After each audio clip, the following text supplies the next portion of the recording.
and we're going to talk to him about his new book, Guilty by Reason of Insanity, Why the Democrats Must Not Win. New book out. I also want to talk to him about Jesus is Risen. You know, David has written a number of religious books. I want to talk to him about those as well. The phone number, if you want to be a part of the program today, 877-97-ERIC, 877-973-7425. Across the state of Georgia this morning, it is rather chilly. It is, let's see, I should have done this a little while ago, shouldn't I? As it updates, yes, Clarksville, Rome, Blue Ridge, all in the mid-40s, Daresville in the mid-40s. You have to get down to South Georgia for it to get above the 40s. Vidalia, Valdosta, Eastman, Douglas, all above 50 degrees right now. It's going to be a chilly, chilly week here. You check with your local weather forecast around the state as this cold front really pushes through later this week. I mean, in Macon, we're looking at the mid-20s for overnight lows around Wednesday. It's going to be chilly throughout the state. Right now, I want to discuss Nikki Haley. She is making lots of news. Now, I need to give you some full disclosure here. Nikki Haley's actually a longtime friend of mine. In fact, just on the other side of the door that you cannot see if you're watching the stream. Oh, by the way, so I figured out how to do the live stream of the show on Facebook, YouTube, Twitter, and LinkedIn, which I didn't even know was a thing, all at the same time. So you can watch it there, but you should be listening to your local radio station. On the other side of my studio door is a plant. Several years ago, I wound up in the hospital for 2 weeks. Really nearly died. And Nikki and her husband sent me a very nice plant, and it is one of the few plants I have managed to not kill. It is very resilient, very much like Nikki Haley herself. I have known her and Michael for, a decade or more. Went over, in fact, when Sarah Palin endorsed her, got to announce them on the stage of the Capitol steps in South Carolina when she was running for governor a decade ago. She's a good friend, very much like her, and my kids adore her, and she is under all sorts of attack today for statements she made to the media about the president, the phone call with Ukraine, and what others within the administration tried to get her to do. I want to play this for you, and then we need to discuss the implications here, because there are implications larger than Nikki Haley in all of this. And then the Secretary of State Tillerson went on to tell you the reason he resisted the president's decisions was because if he didn't, people would die. Do you memorialize that conversation? It definitely happened? It absolutely happened. And instead of saying that to me, they should have been saying that to the president, not asking me to join them on their sidebar plan. It should have been, go tell the president what your differences are and quit if you don't like what he's doing. But to undermine a president is really a very dangerous thing, and it goes against the Constitution, and it goes against what the American people want. And it was offensive. That was her allegation that John Kelly and H.R. McMaster wanted her to undermine the president's agenda. By the way, I got to say, just as an aside, this does give some it gives some evidence that the whistleblower had a perspective within the national security apparatus, that one of the claims that the anonymous writer who worked or works within the White House is going to make is that the 25th Amendment was an option, that there was pressure on Mike Pence, that people really believe Mike Pence was going to do it. This sounds like someone who lived in the world of the national security apparatus with inside the White House, the H.R. McMaster, John Kelly world, who really did try to throw out the president through an internal 25th Amendment process. But what that also suggests, though, given Nikki Haley's reaction there, and she's willing to come out in the book and say this, and by the way, thus far, McMaster and Kelly have not come out and said anything, but we can expect a vigorous denial from them if they want to deny it. I don't know. But what really has people upset this morning is this from Nikki Haley. Do you think ultimately the president will be impeached and removed from office? No. On what? You're going to impeach a president for asking for a favor that didn't happen and giving money and it wasn't withheld? I don't know what you would impeach him on. And look, Nora, impeachment is like the death penalty for a public official. When you look at the transcript, there's nothing in that transcript that warrants the death penalty for the president. And I think that... To be clear, it was not a complete transcript. There are still things that are missing from it. And in that, he does say, I would like you to do us a favor, though. The Ukrainians never did the investigation, and the president released the funds.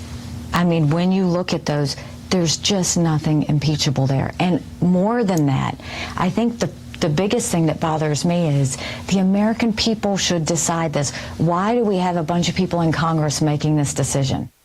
Why do we have a bunch of people in Congress making this decision? There is a lot of anger about that this morning regarding Nikki Haley. I got to tell you, the pundits are savaging Nikki Haley, particularly right-of-center pundits who do not like Donald Trump are really upset with Nikki Haley this morning. But it's not just them, and you need to know it's not just them.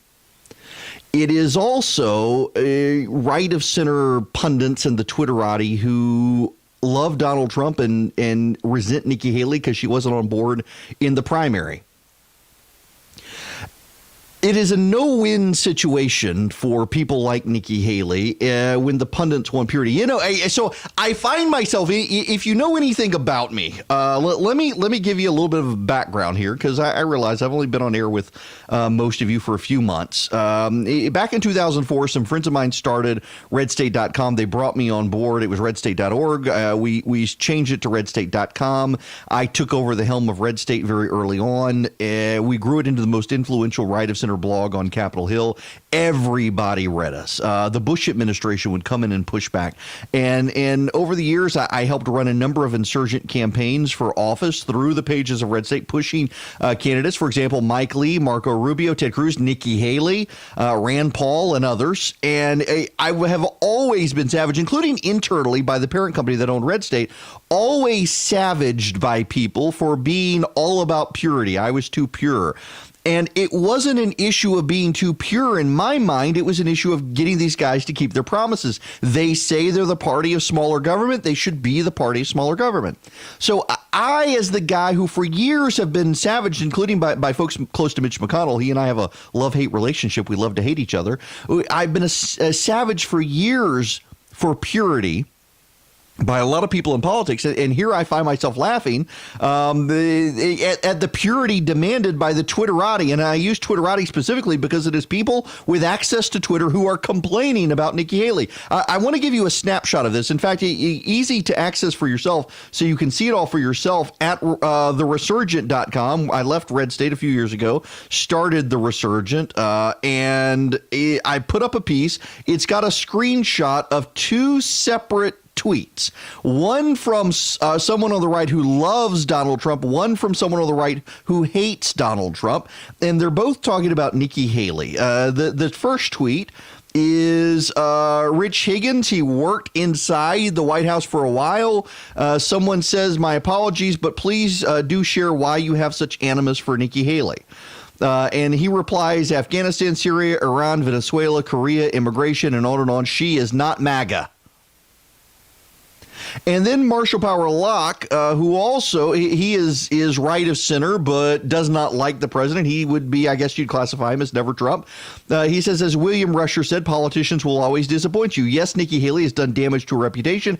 She is from the crooked timber of humanity. After all, I don't know if she's being too clever or too dumb right now. She no longer has the benefit of my doubt. She can't win the situation. If Nikki Haley were to come out, you like President Trump. President Trump is the only thing standing between you and Elizabeth Warren right now. And Nikki Haley were to come out and say what he did was wrong, he should be impeached. What do you think would happen? One, she would be marginalized for the rest of her life. She would not be on the forefront. You would burn her down, metaphorically speaking. You would do that because you like President Trump and she betrayed him. If you don't like President Trump, and you hear Nikki Haley, you want to burn her down because you think she should have been clear. And that's a problem because Nikki Haley's got a life in politics. Yes, I am dodging because I have to text my wife something very important. Nikki Haley is a politician. Nikki Haley's career is in politics. Nikki Haley's career being in politics means that she has to take positions sometimes you don't like in order to keep herself relevant and moving forward in the right direction. There will come a time when Donald Trump is term limited from office or he will lose. Now, for those of you who like Donald Trump, if he loses, then there's a problem. If Donald Trump loses, then it suggests that no one could beat the left because most people who support Donald Trump believe no one but Donald Trump could win. I mean, this is the issue with Mike Pence, is it not? A lot of Republicans can't come to the terms on impeachment because they think if Pence gets it, Pence can't win. And those are Donald Trump supporters.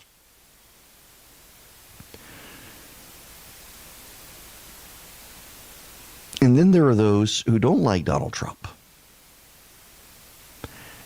And they want everyone on the right to destroy Donald Trump. They want everyone on the right to denounce Donald Trump. Friends, Donald Trump is going to leave. He's either going to lose in 2020 or he's going to be term limited in 2024 if he wins re-election. Do you know who's not going away? And I'm not talking about Nikki Haley. Do you know who's not going away? Donald Trump's voters are not going away. Now, if Donald Trump loses in 2020, they may decide the gig is up, America's lost, time to go move somewhere else, move to Costa Rica, something. They're going to drop out of the political process. I do believe a lot of these people are going to be burned, although many of them nurse such grievances, I think they'll think that Donald Trump was betrayed by everyone, and they'll be even madder in 2024. And if Donald Trump loses in 2020, it'll take until 2028 to find someone who can rebuild a Republican coalition because these people want to burn it all down without Donald Trump, and he'll help on his Twitter account, undoubtedly. But the voters are going to stay. So those of you who are mad at Nikki Haley for saying what she said, why? Why? Do you think ultimately the president will be impeached and removed from office? No. On what? You're going to impeach a president for asking for a favor that didn't happen and giving money and it wasn't withheld? I don't know what you would impeach him on. I mean, look, Nora, impeachment is like the death penalty for a public official. When you look at the transcript, there's nothing in that transcript that warrants the death penalty for the president. And I think that, to be clear, it was not a complete transcript. There are still things that are missing from it.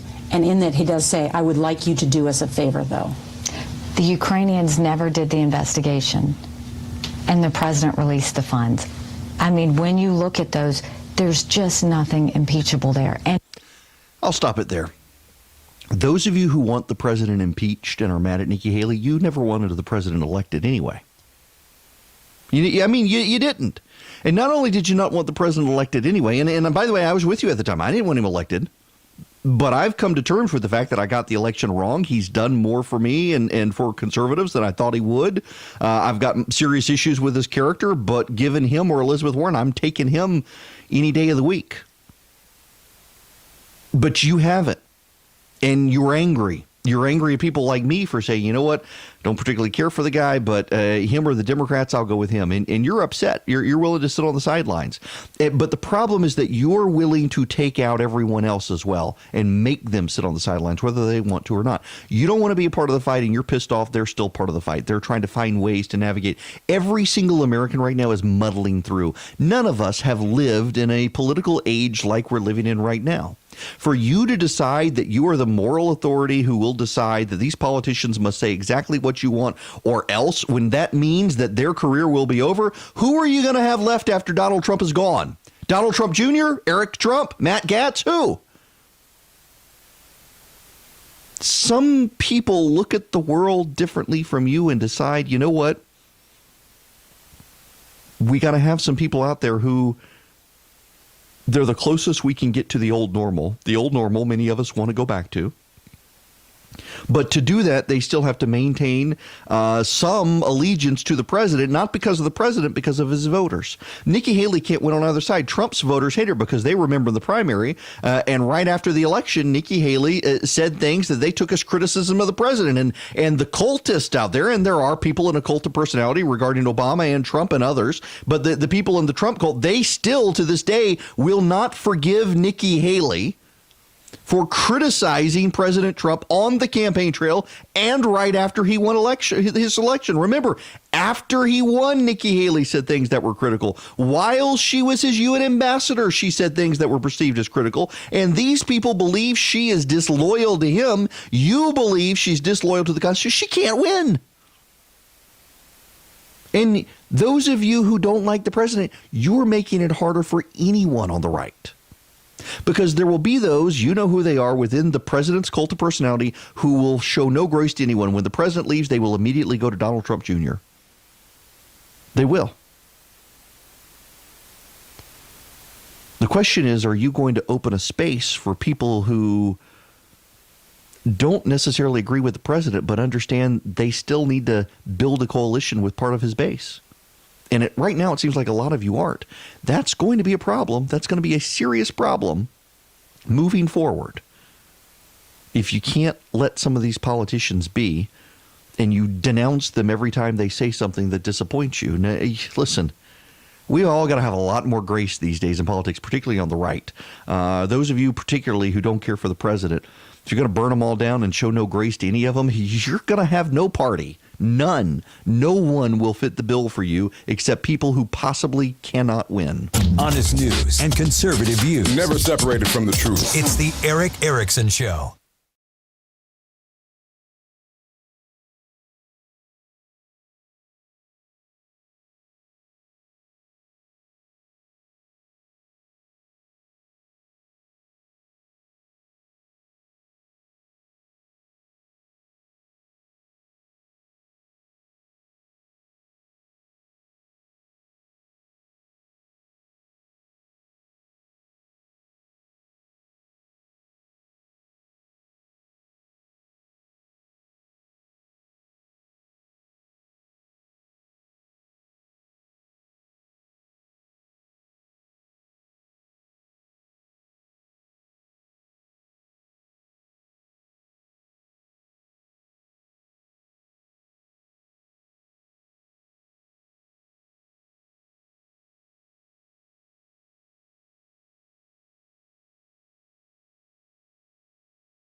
Activists. Text ARMY to 33777 now.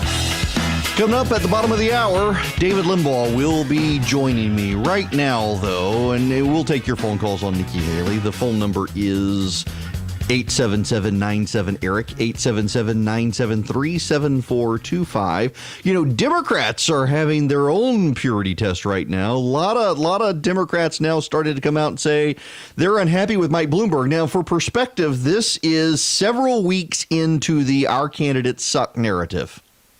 You had a bunch of people come out and say, our candidates suck. We've got to find better people. Mike Bloomberg comes out and says, hey, what about me? And now they're like, nope, he sucks too. The real billionaire, the former New York City mayor, Michael Bloomberg, preparing a potential run. He is the real deal of what Trump purports to be. He's probably certainly the most successful businessman in New York, one of the 5 or 10 most successful businessmen in the country. Truth is, if he stands on a stage with Donald Trump, I think he matches up very well. He's actually a businessman. He's actually a billionaire. He's actually a philanthropist. He's all the things that Trump pretends to be. In the smoke-filled room, you'd say, on paper, Bloomberg has the right balance of what you want to win a broad election. The bumper sticker for Michael Bloomberg is Donald Trump, but richer, more successful, and less offensive. How much money? Let's put it up. Let's put it up. Can't get enough of this graphic. So we're talking about the war between the billionaires, and look at the net worth. Clearly, Bloomberg is a lot richer than President Trump is. Those billions. As we know, Donald Trump has prided himself on what he views as his business acumen, his business success, being a wealthy man. Well, that's something that Michael Bloomberg clearly brings to the table. It really could pose a threat to Trump, who is not likely to be happy that there's another billionaire, a real billionaire, on the scene. Look, I think that for the president on a bunch of different levels, that's scary in a general election. The chances of a brokered convention have increased if Bloomberg is serious about this. Trump is the ultimate charlatan, is the ultimate fake. He can peel that emperor's clothes off of Trump just about better than anybody. I think this is huge, huge news, and I do think he's an electable candidate. That was the media coverage right when Bloomberg gets in. Well, the Democratic handlers got to all of these members of the press and the Democrats who were fawning over Bloomberg. Listen to this from Meet the Press. Back now with Endgame. Yamish, I want to play here the welcome that Michael Bloomberg got from his fellow primary opponents. Let's just say it wasn't very warm. Take a listen. This is a stark difference from someone that can just come in and plop down checks and buy a bunch of ads. I think people are going to see through it. I think that our elections should not be something that are bought by billionaires. So tonight we say to Michael Bloomberg and other billionaires, sorry, you ain't going to buy this election. They're coming out swinging on him. They're not happy. That's just absolutely hilarious to watch the total meltdown of the Democrats right now. And the media is now turning on Bloomberg as well. There are actually headlines in the New York Times and Politico today that voters don't seem excited by Michael Bloomberg. He's only been in for 3 days. When we come back, David Limbaugh joins me to talk about his new book.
Text recipe to 33777 now.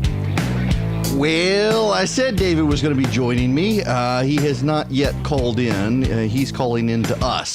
So we are awaiting him calling in. Until then, I will move on to other things. And in fact, I want to spend a little more time on the Bloomberg issue here as the Democrats continue their great meltdown. David Ignatius also on Meet the Press over the weekend. Let me play you one more time this clip that I played on the way out. Meet the Press as Chuck Todd comes back. Back now with Endgame. Yamish, I want to play here the welcome that Michael Bloomberg got from his fellow primary opponents. Let's just say it wasn't very warm. Take a listen. This is a stark difference from someone that can just come in and plop down checks and buy a bunch of ads. I think people are going to see through it. I think that our elections should not be something that are bought by billionaires. So tonight we say to Michael Bloomberg and other billionaires, sorry, you ain't going to buy this election. Yeah, they're all after him. Just to respond here, let me play the response of Yamish Alcindor on Meet the Press to Chuck Todd after playing that, so you get a sense of where the Democrats, where the progressives are headed. Interestingly, both Joe Biden and Pete Buttigieg didn't have harsh reactions to that the way other candidates did. Especially for progressive candidates, they see Michael Bloomberg's money as the number one Achilles heel that he has. The problem is, of course, that all of that money means that he can also, in some ways, buy ads and really start to become competitive. Now, he is obviously very, very late, but I had someone say to me, look, it's not like Michelle Obama got into the race. It's not as if this is going to shift completely everything that's happening. But remember that President Trump, even though he was at that time a frontrunner, he skipped the debate and continued to still have momentum. And that's the message that I think people around Bloomberg are saying, that even though he's late, he could probably still have a chance. Yeah. Yes. He may still have a chance. He's going to find that the Democrats suddenly turn his success into a liability. You know, there is one thing we should note about Mike Bloomberg getting into the race. He's never actually run as a Democrat. And after Rudy Giuliani, he ran as a Republican. The Democratic field was crowded, and so he ran up the field as a Republican, and he's never had a bunch of challenges. And increasingly, the Democrats, and listen, Mike Bloomberg is of the left. He's a gun control zealot who wanted to restrict people's lives in New York City and wants to around the country as well. But even him, for all his progressiveness, he's not as insane as so many of the other Democrats. That is a perfect segue, actually, as David Limbaugh joins me here on the Erick Erickson Show. David, how are you? Eric, how are you? Thanks for having me on. Absolutely. I'm excited to talk to you about this, and I'm going to totally ambush you about some of your other books, too, just full disclosure here. But out of the gate, your new book is out, and they sent the copy, just so you know, they sent a review copy to my office instead of the house, and I hadn't been up there in a while, so I had to go buy my own copy of your book. Oh, my gosh. Sorry about that. No. I'm always glad to buy. In fact, you sent me one of your last books, and I went out and bought a copy and then wound up buying copies for everybody for Christmas in my family. It was so nice. good. Thank you. So this one, Guilty by Reason of Insanity, Why the Democrats Must Not Win. I love the title, by the way. Yeah. So let's delve into this. Your case against the Democrats is largely the case I've been telling people who question why I've decided I would support the president in 2020 is he's delivered way more than I expected, and the Democrats have lost their minds. Yeah. Or they're just finally admitting where they have been for a long time. I don't know. But, yeah, they're so extreme, objectively extreme, on issues of identity politics, and which includes, of course, race, gender, and class, and other things. The way they're exploiting race, we could get into that. They're open borders, almost outright open borders, if not. Let me just back up.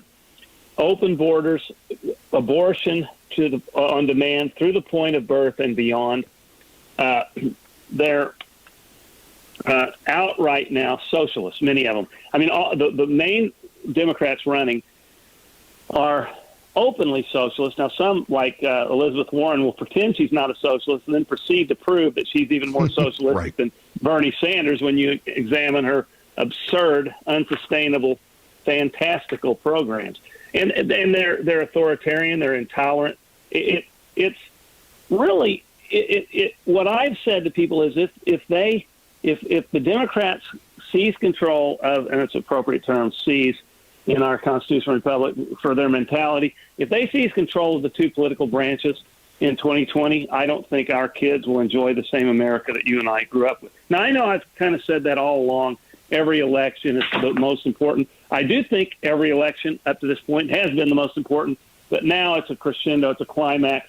It's serious. I don't know that there's much turning back short of a revolution if they get control, if they get substantial control, because they don't have any restraints on, and they don't see America as we see it. Well, you talk in the book about the Antifa shock troops that they're using, and this reminds me to some degree your discussion there of Wilson in the Wilson administration essentially used thugs to harass and intimidate the press and others, and the Democrats have gone full circle to this with Antifa. Yeah, and even if your friends, your Democratic friends, and my Democratic friends would say we don't authorize that, they're on their own, and we don't do that. But it's that kind of mentality. They're running Sarah Huckabee Sanders out of the Red Hen restaurant. They're keeping conservatives from speaking without any qualms. They don't have any problem. They're not just doing it through the agency of government. They're doing it in the private sector. The social media giants, which are accumulating so much power, have disproportionately, in fact, it's not even close, censored conservatives, whether it's Twitter, Facebook, Google. So there's a common thread that they are selective in their liberties and their granting of liberties. And the private sector is so powerful now. It's not government, but it doesn't give rise to First Amendment protections because you don't have state action. And so, but yet it's still a threat to our liberties. And I don't know. It's not just Antifa though. It's a mentality that courses through their entire culture. Late night TV, comedy is turned into hate conservatism. They're not even funny anymore because all they do is pan conservatism. It's obsessive. Everything is political on the left. Everything. Well, if I could weave back in here, let me tie it to an earlier book of yours, Crimes Against Liberty. It was the one about Barack Obama. And there's a very similar thing that is even more amplified now. Almost you can see the Democrats having evolved from when you wrote that back, I guess, in 2010, 2011, that the government is a tool to use to silence critics and this overall threat to liberty. Yeah, and Obama, we don't know if he was directly involved, but his IRS, his administration sicked the IRS on political opponents. Now, think about how horrific that is, and they don't think anything of it. Now you've got for a long time, people were saying the deep state is behind the Trump thing, and then a lot of these people who hate Trump on our side would say, no, there's no way that happened. And now we're seeing it actually did happen. The entire thing with the Russia thing was absolute fabrication. Even Mueller couldn't come up with a collusion connection. And yet there has been no accountability. Schiff said he had objective evidence, empirical evidence to show that Trump colluded. And now when even Mueller refused or is unable to support and substantiate, he just pivots to Ukraine. Now, we could talk about Ukraine, but that's not the point. They consider Trump a walking high crime and misdemeanor, and they've just been looking for some scintilla of evidence to support their predetermined conclusion. But nobody ever holds them accountable. And it is even when I first heard that there was some deep state conspiracy that fabricated this fusion GPS dossier, I didn't even believe it. Come on, that's too good to be true from our perspective. It's too good to be true and it's true. And I think some of the people that hate Trump, even on our side, still don't believe it. They're still believing the presuppositions that they had, and that this is just all made up. That this is just more of Trump counterpunching and making things up. But Devin Nunes is an honorable man, and the stuff that he discovered, and the things that are going on now, it's horrific to think about what's going on and how they're trying to undermine Trump, whether you agree with him or not. Well, and that's one of the issues that I know you've written about this in the past in your syndicated columns and in your books as well, that it's understandable why conservatives to some degree are grasping in some cases at straws, and in other times they're grasping at things that turn out to be real and so many people dismiss them of, because you can't even trust the media in this to give you the actual truth. For example, Brian Stelter at CNN still to this day refuses to cover ABC News and the Epstein stuff from last week. Yeah, or Anderson Cooper embedding in his question of Joe Biden, Mr. Biden, your son was wrongfully accused of misconduct. Wrongfully accused. So tell us about. Instead of saying your son was accused of this, what do you say? That's the kind of bias that's so flagrant from the media. And I watch some of these guys like Jake Tapper, and Jake Tapper seems like a nice guy and seems honorable, and all these people. But they're ultimately all in the same barrel, and that barrel is an echo chamber that sees conservatism as evil and conservatives as evil. And Eric, I mean, when you look at the identity, I know I'm shifting and stream of consciousness. That's all right. But when you look at the politics that the left is engaging in, and I think the Democratic Party is a wholly owned subsidiary of the extreme left now. Think about, and this really bothers me, abortion by itself is enough to forever discredit the modern Democratic Party, because we're talking murder of millions of people, and not just murder, we're talking about the glorification of it, lighting up buildings pink and shout your abortion. But think about their politics, their identity politics, their attitude toward race. They tell people, and they've convinced people, that, including minorities and blacks, that the reason conservatives, the reason Trump wants to guard the border is not national sovereignty. It is not to have an orderly flow of immigration. It's not to teach people who come in an orderly way to love the country, teach them civics lessons, and have them assimilate into society, become patriotic Americans. No, it's because we don't like people who don't look like us, which, by the way, is a paraphrase of what Obama always said, meaning it's code for we're racist. And the only reason we're doing this is because we're racist. And then you look at the polls, and you'll find that an overwhelming majority of the Democrats believe that conservatives, by virtue of their conservatism, are racist. This is the destructive rhetoric that has torn our fabric apart. And, of course, blacks who put their trust, by and large, politically, in the Democratic Party, hear the Democrats saying over and over that we're racist, and now they believe it. And they also believe that we believe in capitalism and free markets because we're greedy. We want to help the rich. And we don't have any concern for the poor. So I go into deep dives in the philosophical underpinnings of capitalism and socialism in this book about identity politics. By the way, one other thing, Eric, because you haven't had a chance to read the book, but you're familiar with all these concepts. Gender. The left now wants us to believe that gender is a matter of how a person identifies, not his biology. So it's like in Orwell's 1984, hold up 4 fingers and tell me it's 5. And I'm not going to let you stop until you tell me. Right. That's by coercion, governmental coercion. Today, we're doing it to ourselves voluntarily by shaming, by political correct intimidation. So we're saying we know that a man is a man, and yet if he identifies as a woman or as a plural pronoun, you have to say, you have to accept that. You have to allow biological men to encroach on women's bathrooms in their sporting events. And we're supposed to say that that's fair, and that's not objectively insane and crazy. This has nothing to do with whether I feel bad for the people that are in this place. It has to do with being forced to declare unreality reality. It's right. Insane what we're dealing with. That's why I call it insane. I actually think insanity is a euphemism for something worse, but we won't go there. Now, all right, we got a couple minutes left. By the way, folks, I'm talking to David Limbaugh, and if you want to buy David's book, I'm making it easy for you. Text the word data to 33777. Get the data on this interview. You will be able to get a link by texting data to 33777. You'll get an Amazon link. Now, David, before you get out of here, the book that you sent me, and I read it, and I enjoyed it so much, I bought it for a bunch of people for Christmas, was your Jesus is Risen book, and Yes. you and I have talked about this before, that both of us kind of drifted into theology almost as an escape from politics, but really deepened faith, and it was such a wonderful book. And if you've written a number of great books on theology out there. Why?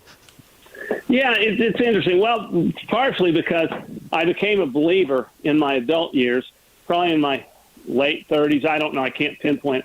And I was so excited. I never doubted God existed, but I didn't accept the God of the Bible. Mainly, and I go into this in my first book, Jesus on Trial, about my spiritual journey, mainly because I hadn't given it a chance. I haven't ever studied the arrogance of assuming you can know these things without ever really. I mean, I thought about stuff, but I didn't ever give the source book a trial run. I never read the Bible really. Right. And so I was so excited when I discovered finally, that the Bible is true, the inspired word of God, that all this, and it all fits together, all the evil versus the good in the world, that man is fallen, that we are created in God's image, that paradox, all these things, and understanding that I'm now holding in my hand a book that was written through human agents by God, the God of the universe, who's omniscient, omnibenevolent, and I'm going, wow, I get goosebumps. So then I start studying it, and for the last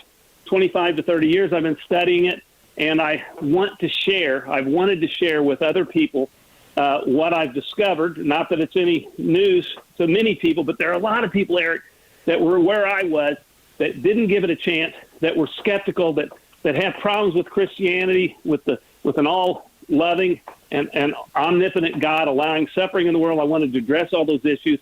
And so I got all into this, and I wanted to share from a lay perspective, because pastors, I think, just like if you've never drank before, you can't relate to an alcoholic as easily. And if you've never been a doubter, you can't relate as well in some cases to the doubters.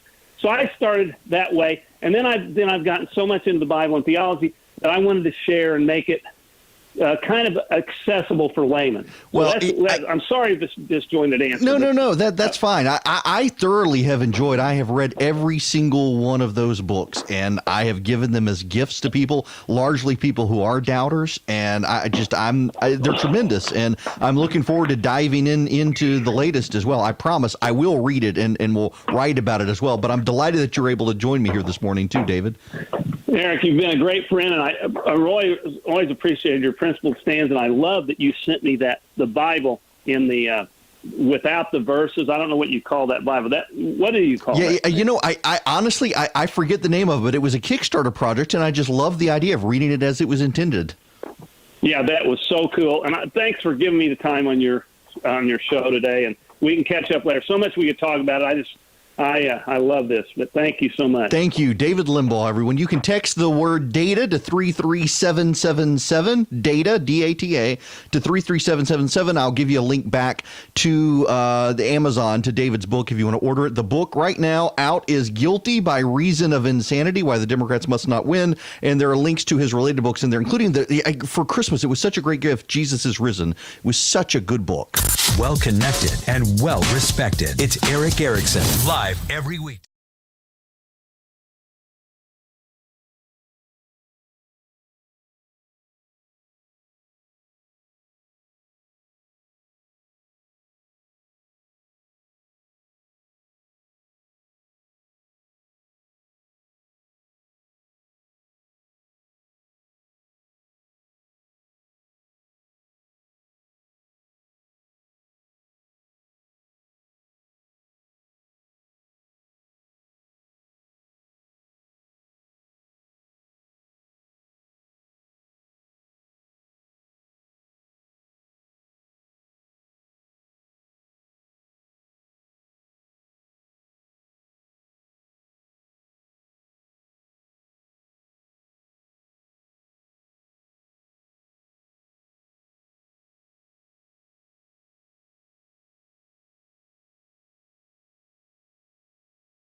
Erick's Daily Email by texting SHOW to 33777.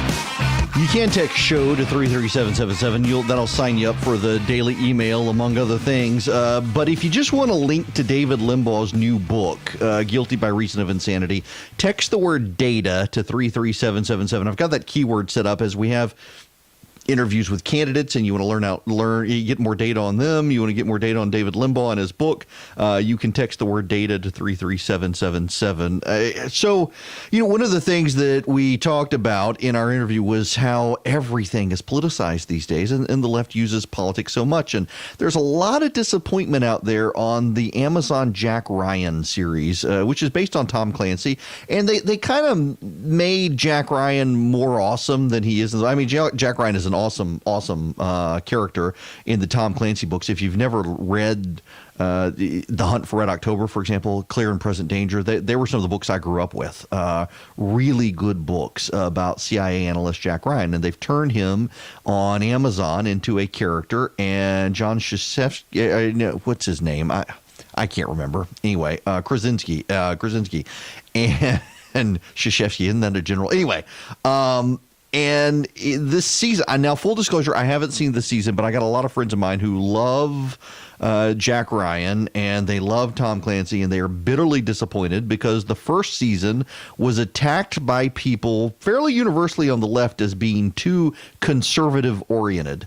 And so they doubled down this season, and you've got a authoritarian guy in Venezuela, and it's a woke social justice warrior who Jack Ryan works with to replace the guy, as opposed to, in reality, you have a far-left socialist, quasi-communist in charge of Venezuela, and it's free marketeers who are trying to replace him. Really disappointing to hear that. I will still probably watch it, but the ability to politicize everything is one of my most frustrating moments. In fact, David and I, we've had these conversations in the past. David actually, a lot of people say, oh, my friend, blah, blah, blah. No, David actually is a friend.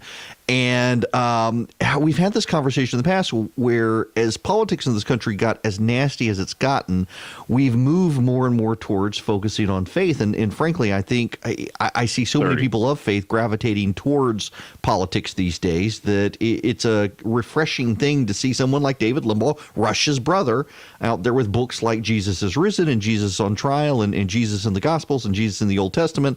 A great series of books for people who are doubters to see it from the perspectives of someone who doubted and turned to faith. More of us need to get out of politics, including on the left.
Hello and welcome. It is Erick Erickson here, the Erick Erickson Show, the second hour. The phone number, you want to be a part of the program, 877-97-ERIC, 877-973-7425. Them's the phone numbers. This hour brought to you by First Liberty of Georgia. Doesn't matter where you are in the nation. You got a small business, you got a medium-sized business, you want to grow up, you want to be a bigger business, you want access to capital, well, go to First Liberty Building and Loan. FirstLibertyGA.com is their website.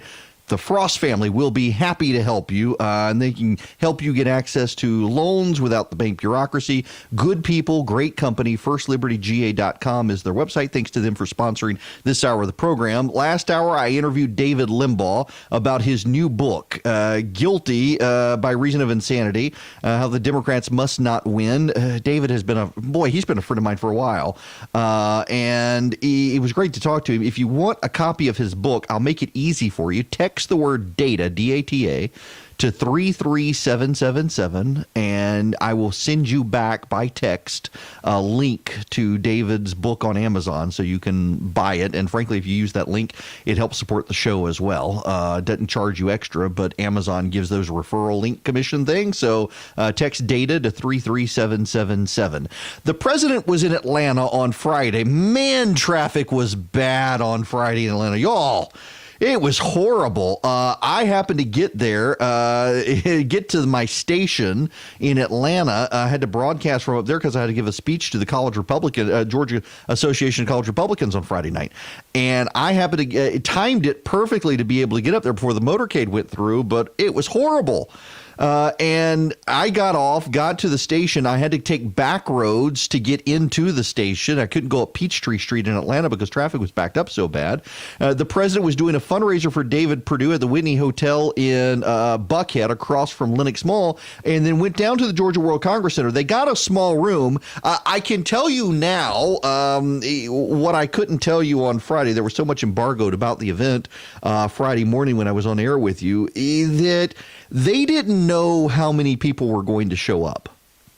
So they got a small room. In fact, the president during his speech apologized for the size of the room. They had to turn people away. There were so many people who showed up. Now, they turned away protesters, but they also turned away people who really did want to be there, who really do support the president, who were black. They tried to get as many black supporters of the president in the room, white supporters standing outside the room. The president wanted a crowd of mostly minority faces, and he got it. Now, I have gotten some extraordinary hate mail and voicemails to the show for what Charlie and Philip were both like, oh, you shouldn't have said that. So I'm going to readdress what I said on Friday as I get into the president's remarks. You two can just deal with it. I have been in Republican politics for a very long time, and it is inevitable in Republican circles when the Republican Party brings out black supporters. There's borderline eccentricity in the people they like to put on stage. And I have enough friends of mine in the black community who look at it as off-putting that they, of course, have no interest in supporting a Republican in addition to everything else. And you see this time and time, you know exactly what I'm talking about. It is a level of eccentricism, and when you support someone on the political side where almost every one of your friends does not, there tends to be some level of eccentricity in there, perhaps, or something else that has you doubling down. Now, that being said, this president, for all of this presidency, I got to tell you, he did it right. When you looked on stage and the people they brought up on stage, it was not the way Republicans in the past have done, where they brought up the people who were all decked out in their cult of personality garb and rah-rah, and you had business people. You had moms and dads. You had people who look like America. You have people who look like members of the black community who don't look like they're crazy. It was so well done. And the president made a case. I wish the president on the campaign trail would do more of what he did in Atlanta. You had actual business people up there, successful members of the community. You had people with great families. You had individuals. You had moms and dads. this is a face of the Republican Party that black voters should be able to relate to. And he made really good arguments for them. And I want to play this clip for you. This is a long clip, and I'm just going to raise and lower the volume and start and stop this as I talk over this, because this is the sort of stuff that I think the president needs to do on the campaign trail in general, but particularly when focusing on black audiences. This is a real play for it. You've stayed so long, to be honest. It almost becomes a habit, right? It's a habit. Like it's, oh, we vote for a Democrat. This is him talking about they always vote Democrat. Look, if they don't do the job, you switch. You got to switch. And some progress has been made like never before, perhaps, in such a short period of time. But under this administration, all of that has changed, and it's changing even faster now. We're undoing the damage inflicted by decades of corrupt Democrat rule and creating a historic tide of new opportunity and prosperity. We've done more for African Americans in 3 years than the broken Washington establishment has done in more than 30 years.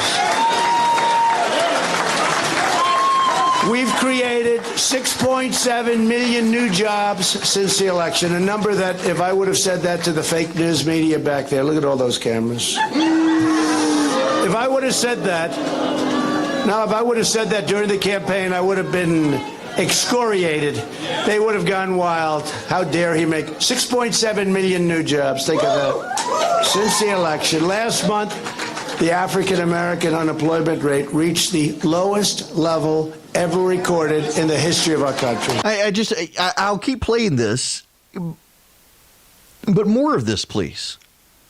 When the president typically talks to his standard rally crowd, he spends most of his time attacking the Democrats, which everybody loves. He's very funny when he does it. There's no dispute in that. But he's got a record, and he undersells the record to tell people how bad the Democrats are, as opposed to telling people how good he is. And with this crowd, he's doing it. He's making the case of, here's why I'm good for the black community, including going so far as, you may not like me personally, but listen, this is what I'm doing for you. How do you lose that argument in a debate, right? The African American youth unemployment, this was so important to me. You remember how high it was, 60, 70%? Has now reached the lowest number ever recorded in the history of our country, doing really well. The African American poverty rate has reached an all-time historic low, lowest it's ever been. For the first time ever, most new hires of prime working age are minorities and women. First time that's ever happened. Wages are rising really fast, up 9% since the election, a number that was unthinkable. And they're rising fastest for low-income workers. Proportionately, they're rising the fastest for the low-income worker. Who would have thought this was going to happen? Almost 2.5 million Americans have been lifted out of poverty since my election, including 150,000 African American children. 150,000. It's a lot. Again, you can't argue with the data. In fact, I saw people on TV this weekend and after his speech trying to argue with the data, and the way they were arguing with the data was to argue that the stuff he was saying about Barack Obama was wrong, and that his record is because of Barack Obama. We're 3 years in, and they want to attribute it to Barack Obama, but this is his record now. And it's very interesting. They want to quibble and say, well, he's lying about Barack Obama, because they can't say he's lying about himself. His record speaks for itself. See, when I hear 150,000, a lot of people don't know what it means. You know what it means to me? We fill up Yankee Stadium 3 times. 3. That's a lot of people. By the way, I love that comparison. To bring investment to neglected communities, we've cut a record number of job-destroying regulations, more than any administration in history, even though we've been here for a short while by comparison. We passed massive tax cuts for working families, saving the typical family of 4 $2,000 a year. And over the last 2 years, my administration has also provided more than $8 billion in contracts and financing to minority-owned small businesses, which alone has resulted in a minimum of 20,000 brand-new, beautiful jobs. Brand-new, beautiful jobs. So with us today are Kelvin and Janelle King from right here in Atlanta. Kelvin is a graduate of the United States Air Force Academy, great place, where he was also all-conference football player. Today, Kelvin and his wife Janelle own a general contracting business, and they're doing really well. Kelvin and Janelle, please come up. Say a few words, please. Come on up. We can stop this one here. But see, this is exactly what I'm talking about. You've got a small businessman and his wife. He's an Air Force Academy graduate, and they put them on stage for the world to see. And that's exactly what Republicans need to do. I can't tell you. And again, I mean no disrespect to anyone. But more often than not, you have Republican events, and these people, they're not activists in the Republican Party. They're just trying to vote. And so you go to the Republican Party events, and they put these people on stage who are a little nuts. And here the president says, to heck with that. I'm going to find real people who are in the community. They don't have to be card-carrying members of the Republican Party. They don't have to show up at the events. I'm going to put these people on stage. They're my voters. They are the future of the Republican Party. And he did it. And God bless him for doing it. It was normal. And listen, you may be offended by me saying the word normal, but have you gone to these events and seen the typical people who they like to put up at events that highlight non-white voters for the Republicans? It's the people who show up at all the meetings because that's who the local party chairman gets. And those people aren't relatable by and large. These people who are on stage with the president were all relatable. You've got a mom and a dad, an Air Force Academy graduate who's a contractor in Atlanta who is in the building, who has a small business. This is what you've got to do. And it's staggering to me that for all of the attacks on Donald Trump as racist, I've got my evening show and had a number of people, and it almost seemed organized. The number of people were calling, oh, he's a racist, he's a racist. Well, what's he done that's racist? Well, he was a slumlord. Wait, but while he's president, what's he done that's racist? And the most staggering thing yesterday in all of this were the number of people who couldn't put their finger on anything the president himself has done since he's been president that is racist. Now, there are people who call in and say, well, what about Charlottesville? What about Charlottesville? Yeah, I think the president handled that badly. I said so at the time. But it was also a quote that was distorted by the press to make it seem like he was praising white nationalists, or at least excusing them, good people on both sides line. That was completely taken advantage of and distorted by the media. What has the president done that's racist? See, every Republican, it doesn't matter who the Republican is, the Democrats are going to say that person is racist. They absolutely are. They're going to say that person is racist. Doesn't matter what they do. If you are a black Republican, they accuse you of being an Uncle Tom. They've done it with, let's see, they did it in the past with Michael Steele when he was RNC chairman. They've done it with Tim Scott in South Carolina. They've done it with Alan West. They've done it with Mia Love. I mean, the level of attacks from the left towards black Republicans for daring to defy the Democratic Party, it is almost like a cult that has to treat you terribly, like leaving Scientology. You watch the what is it, Leah Remini or whatever, her TV show on A&E about Scientology and how Scientologists treat people who leave the cult. It's very much the way Democrats treat black politicians who are Republicans. That you're not supposed to. And they're livid that the president did this event on Friday. And here's the thing you need to understand. If you only take away one thing, take away this. The president doesn't need 10% of the black vote. He doesn't need 20% of the black vote. He doesn't even need 5% of the black vote.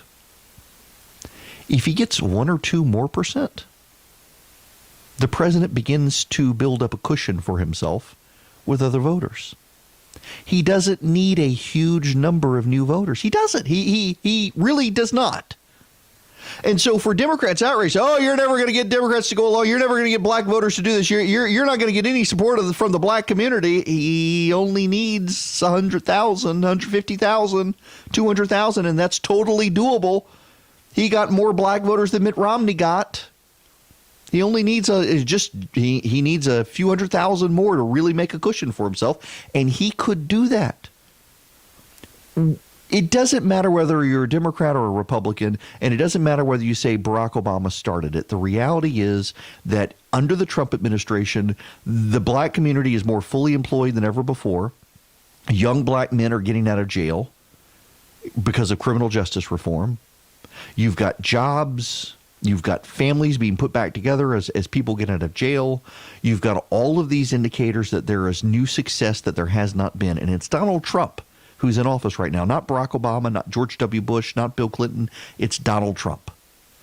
And intuitively, Americans, regardless of race, they tend to give the incumbent president credit for stuff like that. And that's why Democrats are screaming as loud as they are, because they don't want the president. They can't afford for the president to get any credit for this success in the black community. And yet, here he is on stage with a lot of black families saying, thanks, Mr. President, your economy's helping us. And they're right. I really do like his opinion on things. Erick Erickson, the information you need and the truth you demand. He tells it like it is. Live every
Phone lines are open here, 877-973-7425, 877-973-7425. Little more from the president and his time in Atlanta wooing black voters to his cause. Democrats want to invest in green global projects. I want to invest in black American communities.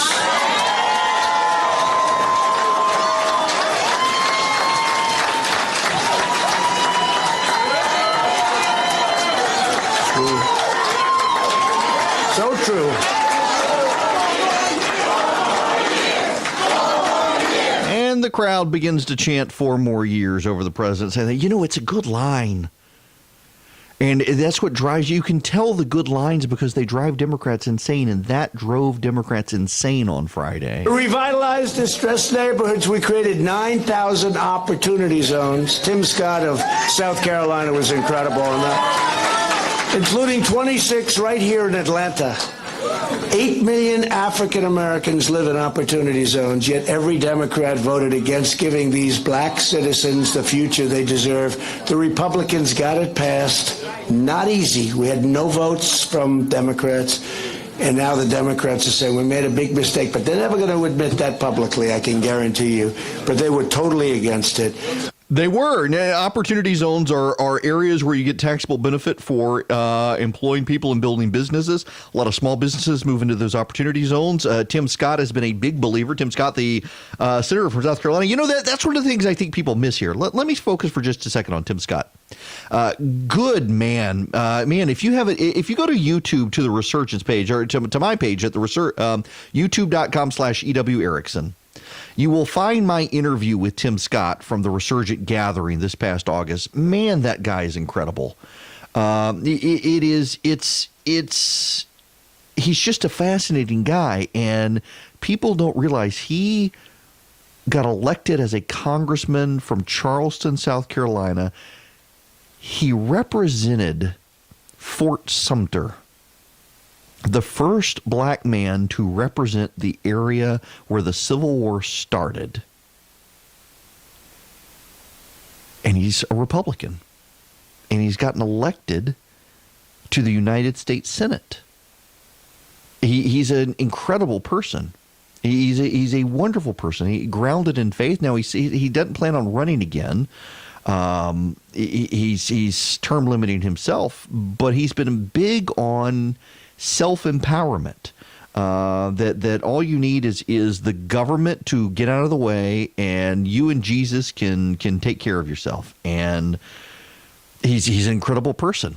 And he's pushed the president on opportunity zones. And opportunity zones are areas where you can go in and get a taxable benefit by building a business in an area that is typically a minority community, typically an area where a lot of people don't want to drive at night, frankly, if we're being blunt about it. And he can go in, you can go in and you can start building jobs in that community, and you can get taxable benefit from the federal government to reinvest in that community and create jobs in that community. And they work, and Democrats are opposed to them. And the Democratic solution is always more government, more dependency on government, more money from the government. And here comes Tim Scott with his idea that says, hey, we're not going to give you any money, but we're going to let you keep your money if you reinvest that money in your local community.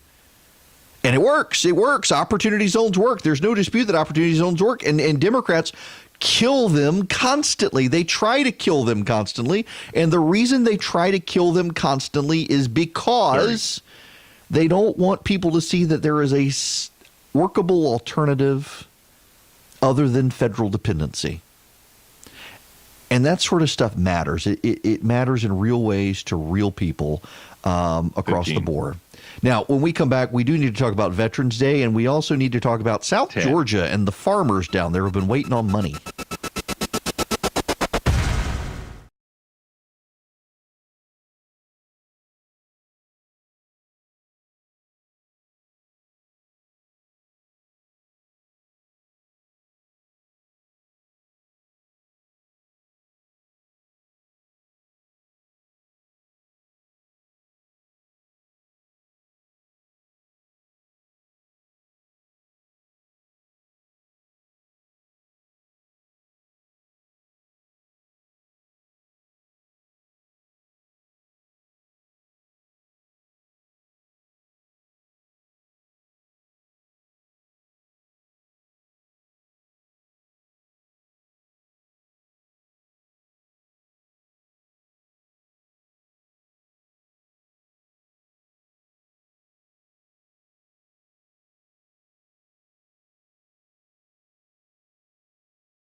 973-7425. Hello and welcome back. It is Erick Erickson here across the state of Georgia. Man, I got some news about this show I'm excited to be able to share with you, but I can't today. Let's just say we're growing. The phone number here, 877-97-ERIC, 877-973-7425. I want to spend some time on Veterans Day. We will after we will do it in the 11 o'clock hour because that's most appropriate. But right now, we need to talk about South Georgia. And I don't care where you are in the country. We need to talk about this issue. It is relevant across the nation. The rate of suicides in South Georgia is going up, as is the rate of bankruptcies.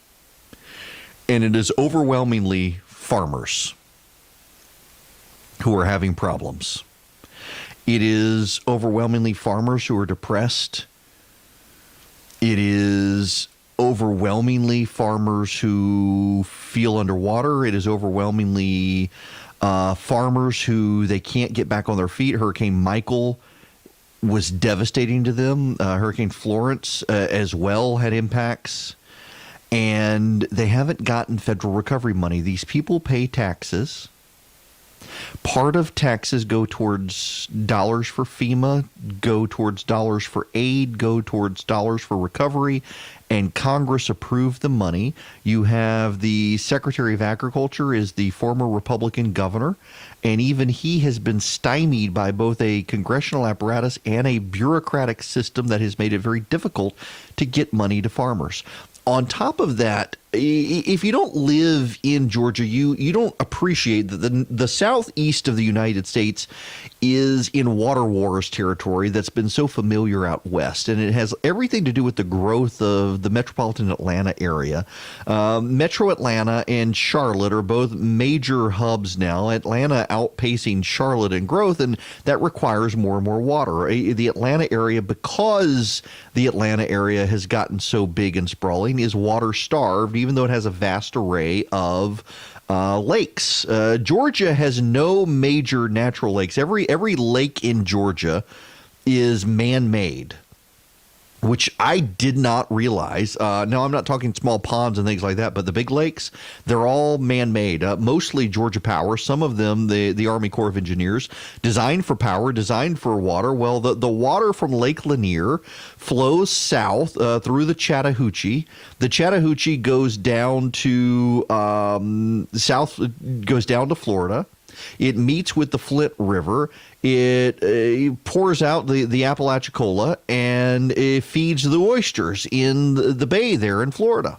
Alabama relies on the water. Florida relies on the water. Georgia relies on the water. Georgia has a massive amount of farms that rely on the water, and there's been a drought, and the droughts have been recurring, and they've relied on wells, and the wells get very expensive to dig deeper. And then they had Hurricane Michael come through, wiped out a lot of orchard crops, peaches, pecans, devastated in South Georgia. Cornfields and the peanuts have dried out. It's more and more expensive to irrigate, and the federal government was promising relief, and the relief never came.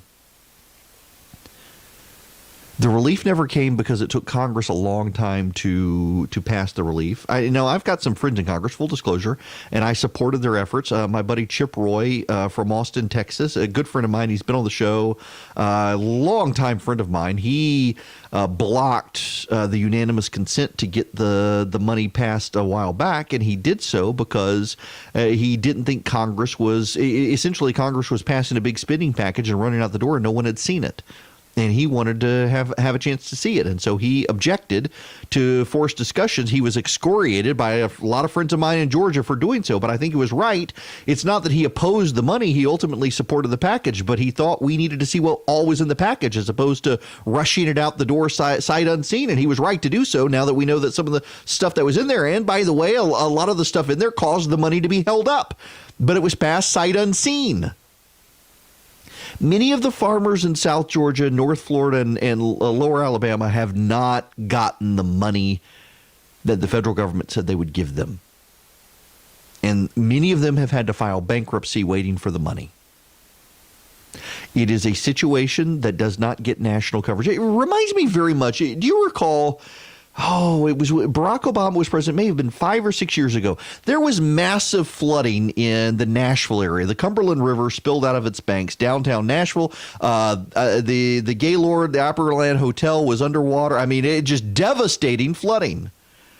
And it got virtually no media attention. And there were a lot of Republicans, because it got no media attention. I mean, let's just be honest about it. If you get 3 snowflakes in New York City, it becomes a major media event. It becomes the lead story, the nightly news for ABC, CBS, NBC, CNN, MSNBC, Fox News. They all cover the 3 snowflakes in New York City. And I'm not talking about college kids. I'm talking about actual snowflakes. If it snows in New York City, it is a national story, and it's a national story because that's where the media lives. If there's a heat wave or a blizzard in Washington, D.C., it gets an overabundance of coverage by the national press because that's where the national press lives.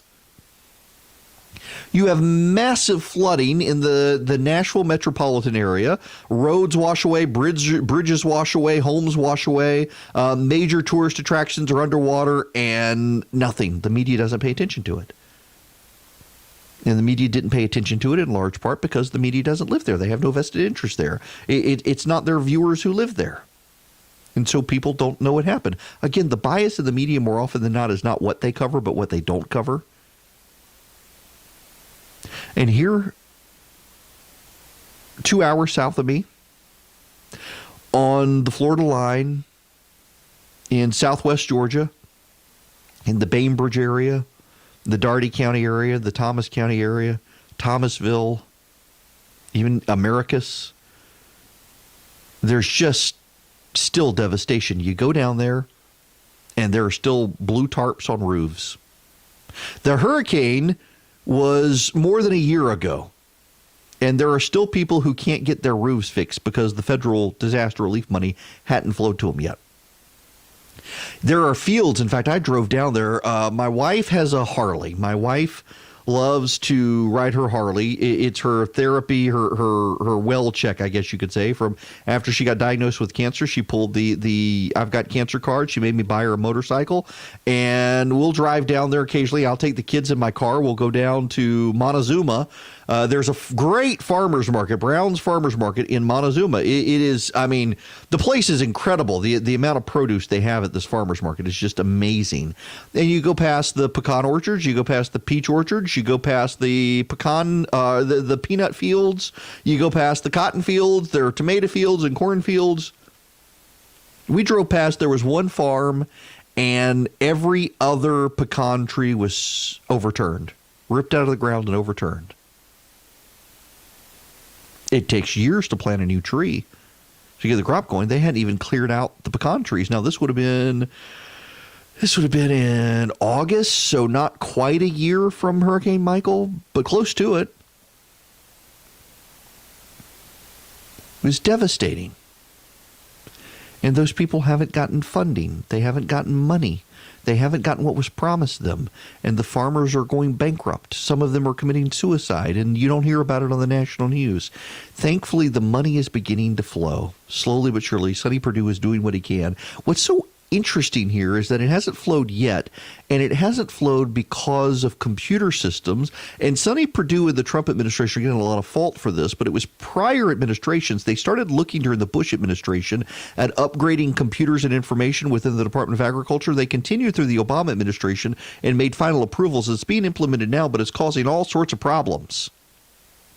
All sorts of problems there because the computer systems had problems the consultants weren't aware of. And you had FEMA go down there. In fact, I just got a buddy of mine texted that he was down there after the hurricane. They were promising all sorts of quick relief from FEMA. And the relief for the cities and the counties came. The relief for the power companies came. But the relief for the farmers never came.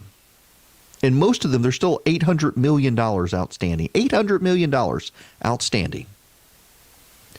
And this is another issue with the inefficiencies and incompetence of the federal government. It is not Sonny Perdue's fault. He's getting the blame for it because he's in charge of the Department of Agriculture. But this is a systemic problem within the Department of Agriculture that's long-term through multiple administrations, and he's now having to deal with the fallout of decisions made by his predecessors. But it's still a problem. And it's something that Georgia, to its credit, Brian Kemp, Nathan Deal, and now Brian Kemp have stepped forward, and they've offered state money, essentially giving state money, and in exchange, they'll take the federal money when it comes in, but they've only got so much they can play with to do that. There's only so much they can do. And this is something you need to be mindful of. Keep these people in your prayers. Thankfully, Sonny Perdue, because he was the former governor of the state, he is mindful of these things, and he's doing what he can to get the money. But it's a hard process. You would think that the head of the department would be able to get the checks written, and he can't because of computer snafus designed by bureaucrats and overseen by outside consultants. It's amazing how powerless a Secretary of Agriculture can be given those things. Now, there's a tie-in here. The reliance on the federal government.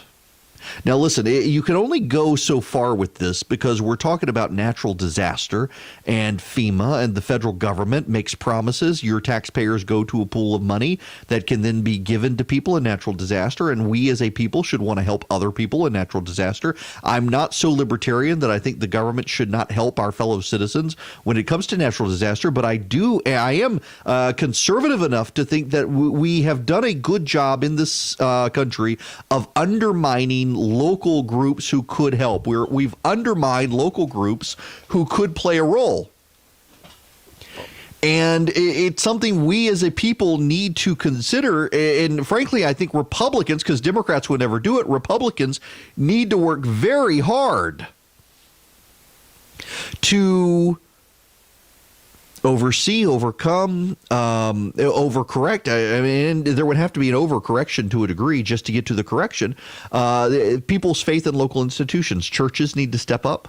And this is, by the way, this is not to be dismissive of local efforts down in South Georgia, North Florida, and Lower Alabama.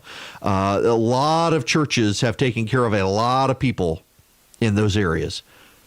There are lots of communities where the churches have been paying people's mortgages.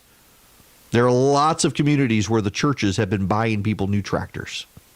There are lots of communities down there where the churches have showed up to help with the harvest when there was no one around or no equipment around to do it. Farmers helping farmers, churches helping people, local communities helping people. It really is a testament to the spirit of Americans in small town America. I saw there was a guy on social media the other day who was savaging people who live in rural areas, that healthcare should be more expensive, food should be more expensive, everything should be more expensive, and you should not have internet access in rural areas because you should have to live in cities. It's more environmentally friendly if we all live in cities where there's public transportation and blah, blah, blah, blah, blah, blah, blah. Now, this was a person with maybe 2,000 followers on Twitter. He's a nobody. He ultimately deleted the tweet because he was getting savaged. But it was amazing to watch a number of progressive activists affirming what he said, that, yes, this is so. But I actually, there's a theology, and I don't want to go down this road too far, but let me just say that there is a theology of cities in Scripture, and it's not very good. It is Cain who went out and made the first cities prior to the flood. Bad things happen to Christians in cities. The wealthier cities they get, the more they turn their back on God. You see this even today. There is a theology of cities in Scripture, and it's not very favorable to cities.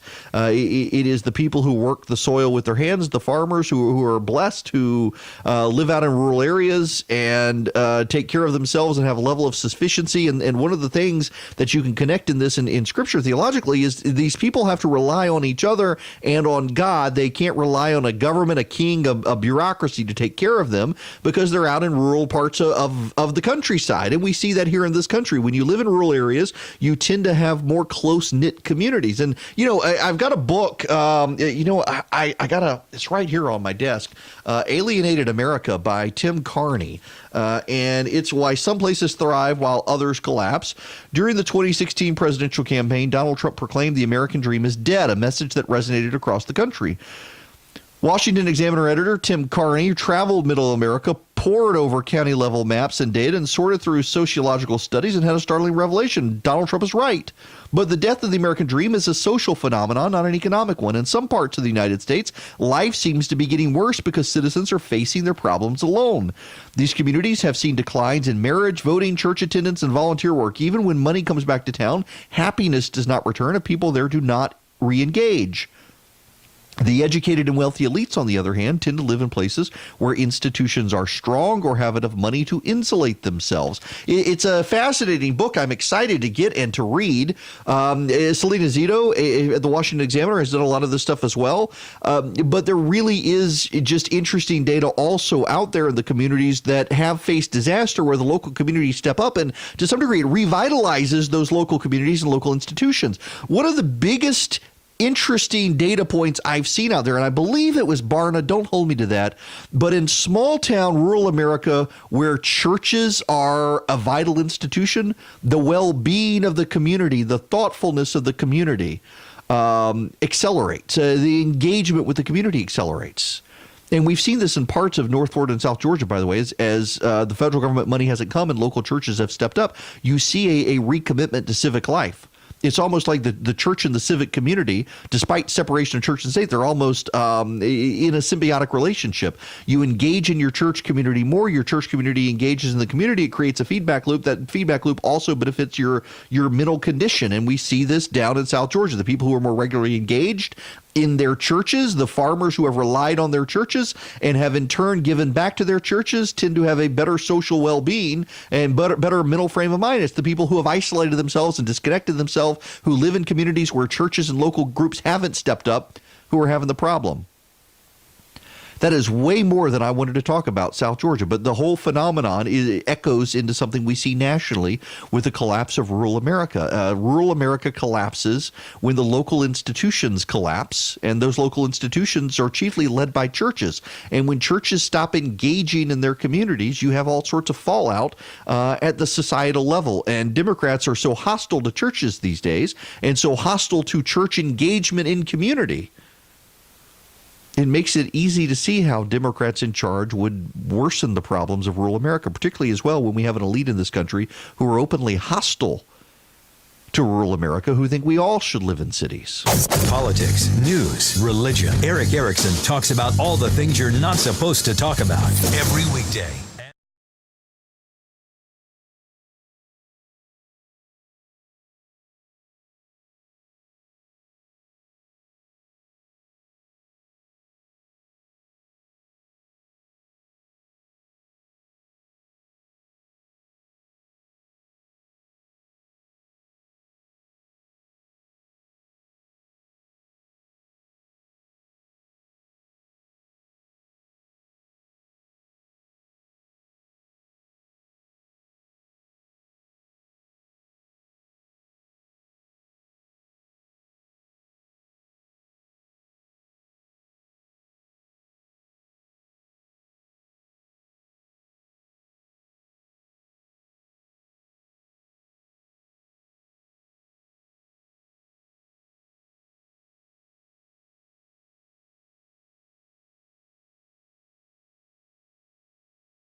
to 33777 now. I would just like to note that you people are awesome. I literally just got an email from somebody who was listening to last week's show, had been out of town, listening to a podcast, and I mentioned coffee, and he's sending me links to local coffee roasters here in the state. Got a couple. There's one up in North Georgia that I like, and I have fallen in love with Radio Roasters. They're over in Decatur. If you watch the Alton Brown show, Alton Brown has occasionally visited the DeKalb Farmers Market, and just across the street from DeKalb Farmers Market, there's this place called Radio Roasters, and they'll ship anywhere in Georgia. They'll ship anywhere in the nation, really, and it's so good. But my wife and I, we became coffee snobs after we got married. Someone gave us a coffee maker that has a grinder built into it. Now, it's not a burr grinder, and I know if you're a real coffee snob, it's got to be a burr grinder. This one is not, but it's still great. And so we have a coffee pot that you have a grinder built into it, and it grinds the beans before it makes the coffee, and it's terrific. We have had this coffee maker. We're on our third one in 20 years. We've been buying the same model coffee maker. It's from Cuisinart. And there's this hipster place in California. It's got to be a hipster place. It is named Mustache Coffee, and it is in California. And these people roast beans on Tuesday, put them in the mail on Wednesday. They get here on Thursday. They're that fresh. And we use them throughout the next week, and I have become a coffee snob in that regard. I hate Starbucks coffee. So anyway, there's one of you from up in Clarksville is texting me right now, David in Clarksville. I know you're listening right now, and giving me recommendations for other coffee places. Some of these I'm going to have to check out, but we got a subscription to this Mustache Coffee place. I'll have to get a link for you guys, and if I give it to you, then they'll give me like free beans. But it's good stuff. I've got to be such a snob. I don't understand the allure of Starbucks, and I realize people go to Starbucks for the espresso drinks, the lattes, and the caramel macchiato, and I just want coffee. I don't want all that other stuff. I don't want iced coffee. Coffee is meant to be drunk hot. I grew up in South Louisiana, where you would make really strong coffee and you'd put a little bit in your milk as you were a kid and get used to drinking coffee. And I have a weakness for cafe au lait. That is the one fancy coffee drink I'll get at a coffee shop, but it's not that fancy. It's just half and half coffee and milk, and you'd be amazed how hipsters ruin it by putting foam on top. There's not supposed to be foam in cafe au lait. Go to Cafe Du Monde, and you will see that there's not supposed to be foam on top. But nonetheless, that they do that. The miracle of the modern age is these craft services that have sprung up that people can take advantage of. Most particularly, things like coffee beans, where you can get coffee from California that is roasted on Tuesday and to your house by a Thursday, or Amazon.com, where yesterday I made a big pot of soup and realized I didn't have any containers, so I got on Amazon, found some containers. They'll be here this afternoon, so I can freeze the soup and live on it through the wintertime. I made some taco soup. I'll have to send out that recipe again. By the way, if you want my recipe list, text recipe to 33777. When we come back, the media is melting down over Mike Bloomberg, but before we get to that, Veterans Day, we need to talk about it.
Hello and welcome. It is Erick Erickson here, the Erick Erickson Show on this Veterans Day, and I have put off until now because it was 1918, the 11th hour of the 11th day of the 11th month of 1918, where the guns of August fell silent.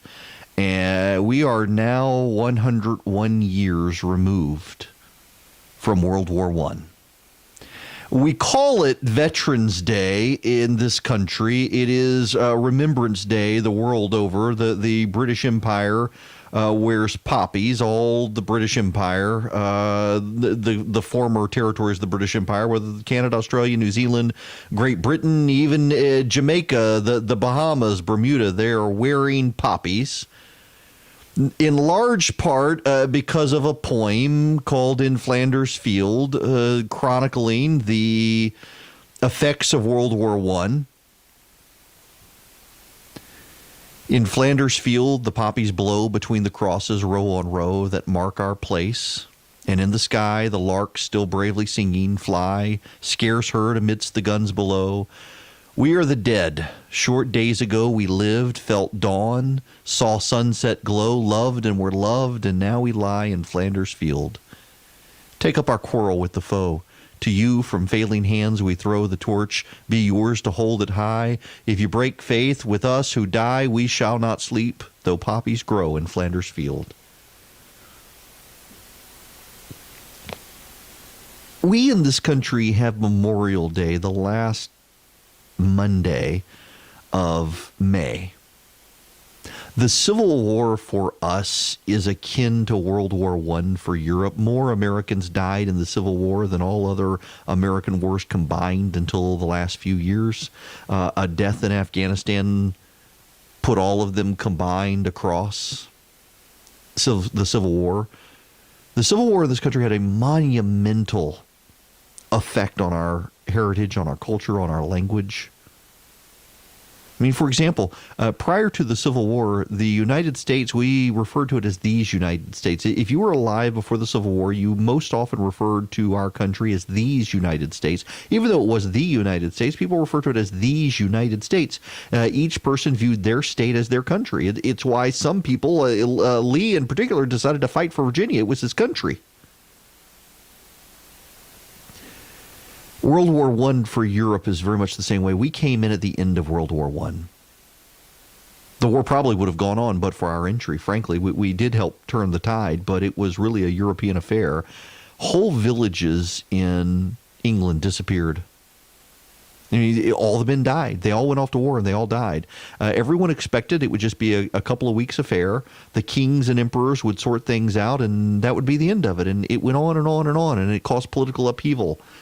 The loss of the Romanovs in Russia becoming the Soviet Union, the rise of the communists, the downfall of the Kaiser in Germany, and the breakup of the Austro-Hungarian Empire, and the rise of Hitler. All of these things, World War I reshaped the map, the war, the world.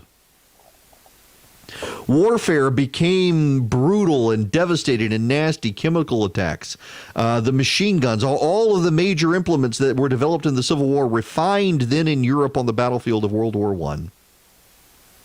It was a genuinely devastating affair. And we, because of the destruction and death in the Civil War, had Memorial Day.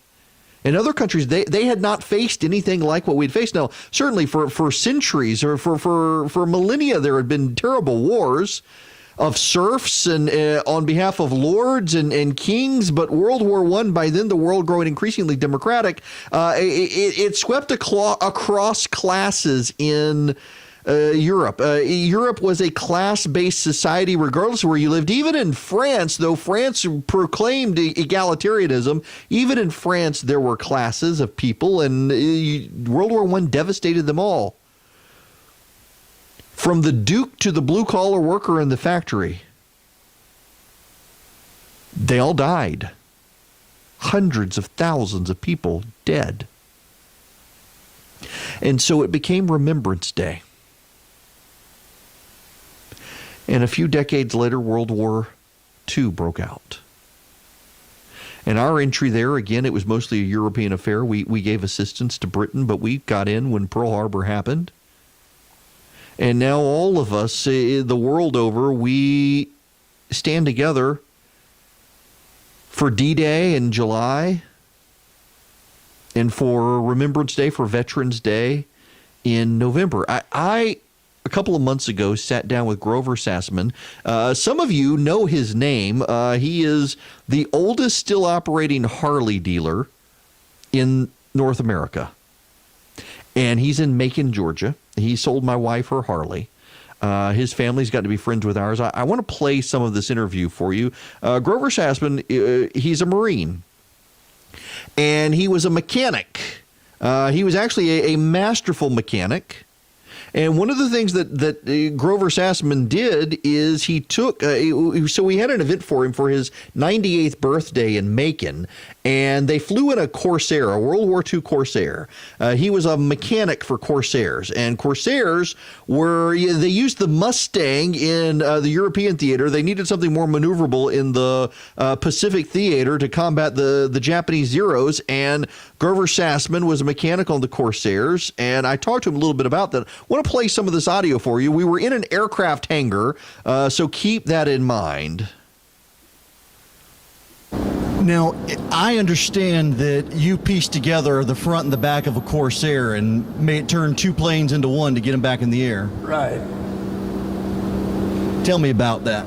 Well, there was one that had been on loan to New Zealand, and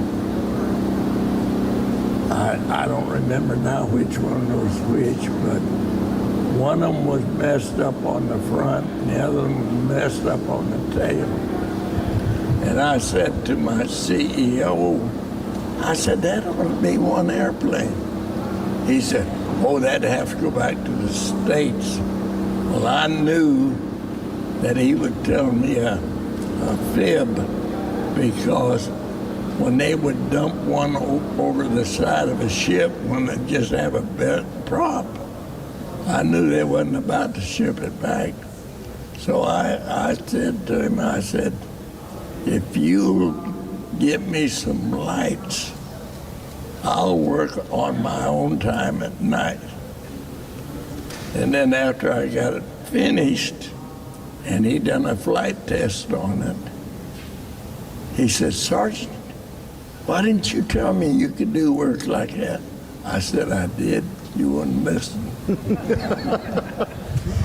So tell me about going into the Philippines with MacArthur. Oh, well, we was all ready to leave Bougainville and go to Australia for 10-day R&I. MacArthur went taxiing up to my shop that I had over there in a R4D. Right off the bat, he wanted to know where the latrine was. So I told him, and then he says, call me a recon. So I called him a car from headquarters, and we went in that R4D. It was as plush as anything you had ever seen. I mean, it had beautiful upholstery. Everything was just to the nth degree. Well, he killed our trip to Australia. So we got out a sign and put it up. With the help of God and a few Marines, MacArthur returned to the Philippines. And we had to put a sentry on it because they would tear down our sign. So we put a sentry on it where if they'd go to mess with it, they'd have to deal with a Marine. But we went in Lingayen Gulf 9 days before they actually invaded. We slept on banana peels. We slept any way we could, and you could tell the difference in the Jap engine by the way the engine sounded. Instead of having a regular buzz like that, they had So you could, we called them wash machine Charlies. And we could tell when they were coming over. And one night we had an earthquake, a shelling, and an eruption of the volcano, all at the same time.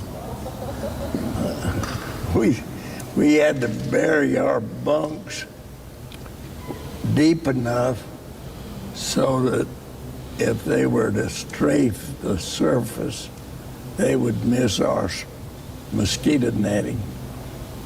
And of course, after we got to the Philippines, they were all lining the roads, victory, Joe, like that.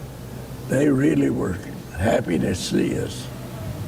And of course, I stayed there, and then I went to Zamboanga, Mindanao, and then I went to Malabang. That was in Mindanao. They had some severe savages that done silver mining, and we were told not to associate with them because they'd cut your throat to look at you. And when they'd sound an alarm for an air raid, they had volcanic soil, and we'd go in our foxhole, and you'd have to face a cobra. So it was either you or the cobra. So you had your 45, and you had to be a good shot. But so I assume you were a good shot. Well, yeah, I did. I made a good shot in the Marine Corps. That's Grover Sassman. He is 98 years old. He is the oldest still operating owner of a Harley dealer anywhere in North America, anywhere in the world, and it happens to be in Macon, Georgia. Great family, and he a veteran from World War II. And just I wanted you to hear his stories from the war. We live in a world where we got a lot of young men who go off to war, to Afghanistan and Iraq. But I think most Americans don't understand the sacrifice still, and particularly from World War II.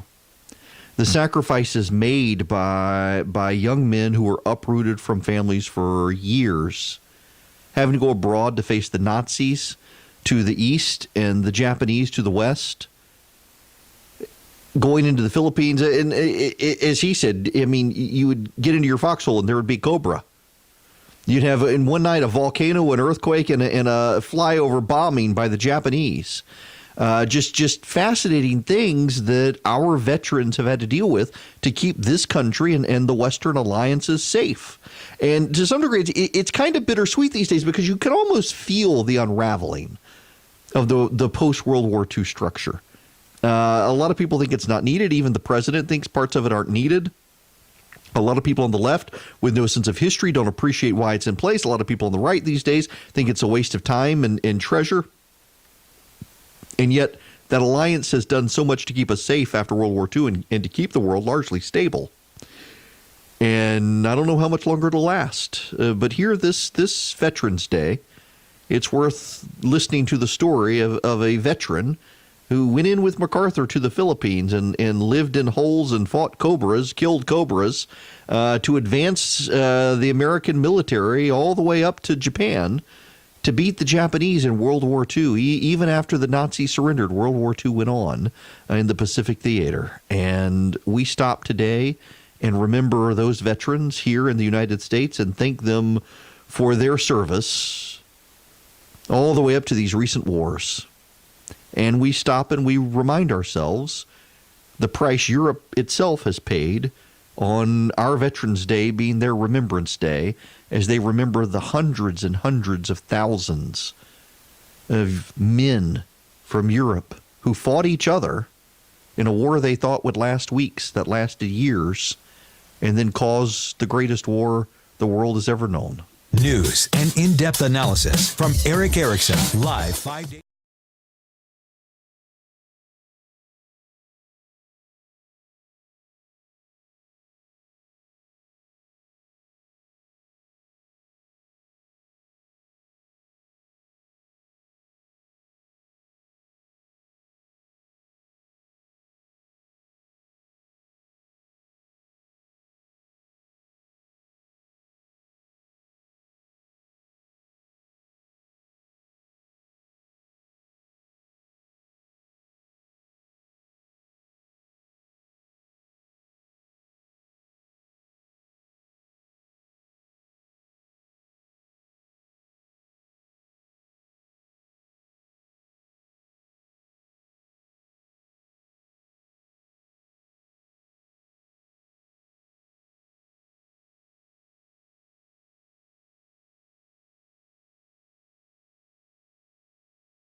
I want to go back to some audio I played earlier from the president at his rally for Black Voices for Trump, and it's relevant to a Bernie Sanders rally. First, let's listen to the president and the crowd. Democrats want to invest in green global projects. I want to invest in Black American communities. And the crowd went on to start chanting USA, USA. Naomi Klein showed up at a Bernie Sanders, Alexandria Ocasio-Cortez rally. Listen to this. The fire clears away the debris and the ash feeds the soil. And it prevents those wildfires that are so destructive. And that is the kind of fire that we need to locate in ourselves so that we can truly be in this moment. We need to clear away whatever debris is standing in our way, is keeping us from being in this fight with everything that we have, because everything is on the line. And we need to clear away the debris on the outside. We need to clear away the debris of the climate change deniers who are still out there, soaked in fossil fuel money, spreading doubt and misinformation in this moment when we cannot afford that. We need a movement that burns bright and hot enough to clear away that debris. Yeah. Oh, and she went on. Listen to this part. Warm the planet, and that fuels the droughts and the superstorms and the floods, the fires that force millions to flee their arid lands, the fires that intensify armed conflicts, which also fuels migration, displacement, which is then used as fuel for those fires of hate. We are in a cycle now. Do you see this? It fuels the arguments for further militarizing borders and incarcerating migrants and tearing children from their parents. And it's even more frightening than that, because we are now seeing fascist and neo-fascist political figures in Europe, but it's seeping into North America as well, drop the charade of climate change denial and instead cast the global ecological crisis as some kind of divine corrective, a way of cleansing the world of lesser humans. We cannot win this fight without battling white supremacy. The battles have We've got ecological Nazis and white supremacists, and it's, you know, I listen to this and I hear a religion. When I'm a Christian and it is my worldview, and I see the hand of God in things. And it was so fascinating listening to Naomi Klein. And again, she was speaking at a Sanders rally with Olympia Ocasio-Cortez. And what's so fascinating to me is how she sees divinity in things that are happening as well, but her divine is in a way it's Mother Earth. The refugee crisis, the mass migration north to the American border is because of climate change. And if we stop climate, we would stop this, and we wouldn't have to be detaining and arresting children. On and on. Everything ties into climate change. And the deniers need to be silenced. They need to be punished. We need to put them out of society. This is such dangerous rhetoric. And, you know, this goes back to the AOC concentration camp rhetoric. By the way, whatever happened to the concentration camps? I assume Trump is still running them, but they don't care about them anymore. When you believe that your opposition will fundamentally destroy the planet, then you can kind of understand why people are going to get violent. Because if you really believe in, and by the way, this goes for the right as well. If you believe the left is going to destroy the country, destroy your way of life, is going to impose a totalitarian regime on you, is going to come to your homes and confiscate your guns. I mean, we heard Beto O'Rourke say it. Going to shut down your church schools and churches themselves. People are going to rise up and take action. And neither side has any incentive to calm the rhetoric these days and to actually look dispassionately at what's happening. Both sides view the other side as not an opponent, but the enemy.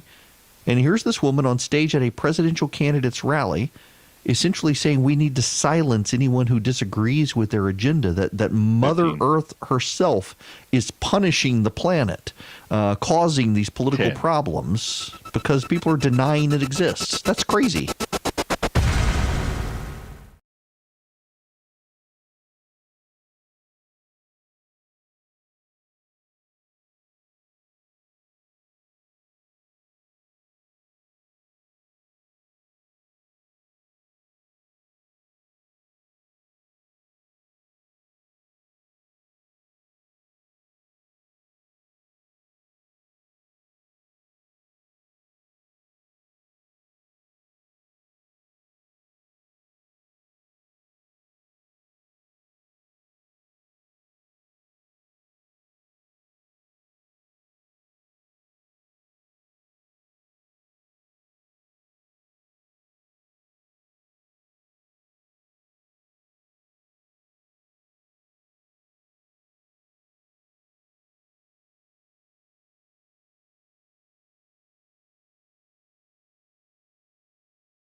Welcome. It is Erick Erickson here. The phone number, if you want to be a part of the program, 877-97-ERIC. That's 877-973-7425. Text the word data to 33777 if you want to link to David Limbaugh's new book that's come out, Guilty by Reason of Insanity. Great book. And there's also, you'll be able to follow that link and see all of his great books on the gospel and faith as well. He's such a prolific writer.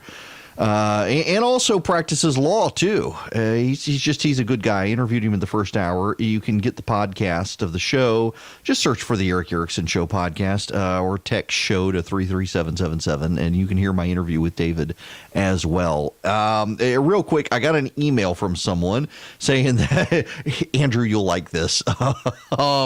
Who is this? Carrie emails, I'm hearing voice cues in your YouTube live stream. In the segment ending at 11:50, I finally made out 2015-10 by a deeper voice than yours.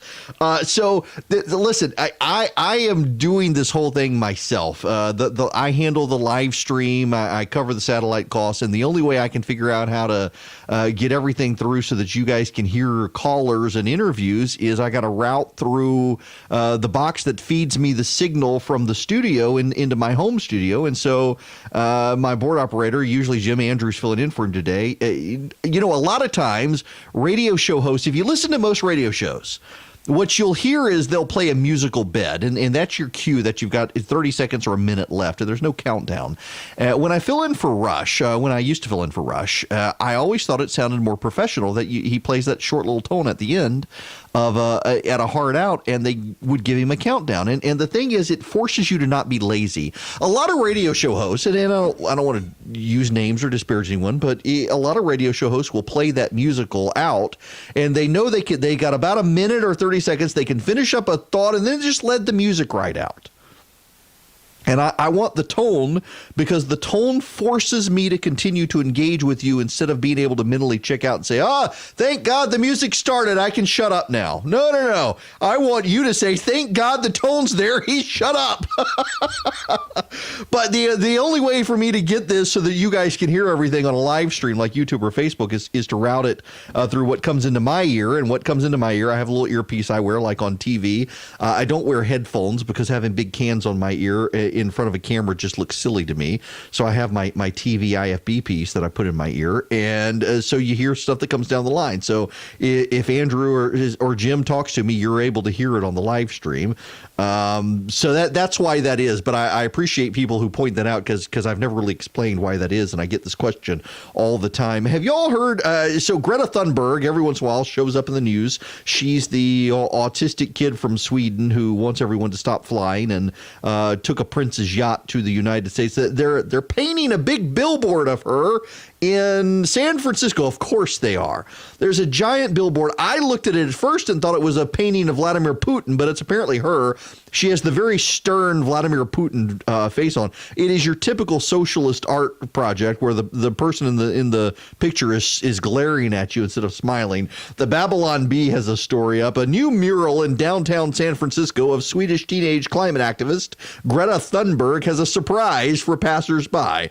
Her eyes are equipped with high-powered lasers designed to seek and destroy carbon-emitting SUVs on the streets below. We want the mural to really make a positive impact in the fight against climate change, a spokesperson told sources. Greta's pouty glare is certain to generate guilt and shame in many motorists, but that didn't seem like enough. By adding the lasers, we can begin taking out the worst offenders in their Hummers and Land Rovers. When the lasers were first activated, they immediately targeted the carbon-emitting hydraulic cranes and aerosol paint sprayers used to create the mural. The glitch has since been fixed. Sources confirm the lasers will be suspended when Al Gore and other climate activist celebrities visit San Francisco and drive through town with their fleet of Suburbans and Escalades. I love the Babylon Bee, by the way. It is a wonderful website. It is way funnier these days than the Onion. The thing about the election of Donald Trump, really, it was the election of Obama that brought it on, but really Trump. The left has lost its sense of humor. no one on the left is funny anymore. They fundamentally are not funny. They've lost their sense of humor. One of the things David Limbaugh was talking about in his interview the first hour is that these late night shows, they're all in on la resistance, and they've just lost their sense of humor. They can't be funny anymore. It is really striking to see. Well, they've lost their sense of humor about Mike Bloomberg as well. I want to play for you, again, some of the reaction from the left about Bloomberg. I played this clip at the beginning of the show this morning. I need to play it again. This is the original media reaction on Friday.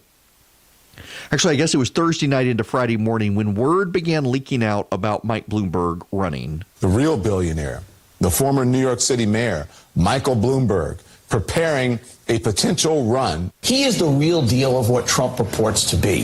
He's probably certainly most successful businessman in New York, one of the 5 or 10 most successful businessmen in the country. Truth is, if he stands on a stage with Donald Trump, I think he matches up very well. He's actually a businessman. He's actually a billionaire. He's actually a philanthropist. He's all the things that Trump pretends to be. In the smoke-filled room, you'd say, on paper, Bloomberg has the right balance of what you want to win a broad election. The bumper sticker for Michael Bloomberg is Donald Trump, but richer, more successful, and less offensive. How much money? Let's put it up. Let's put it up. Can't get enough of this graphic. So we're talking about the war between the billionaires, and look at the net worth.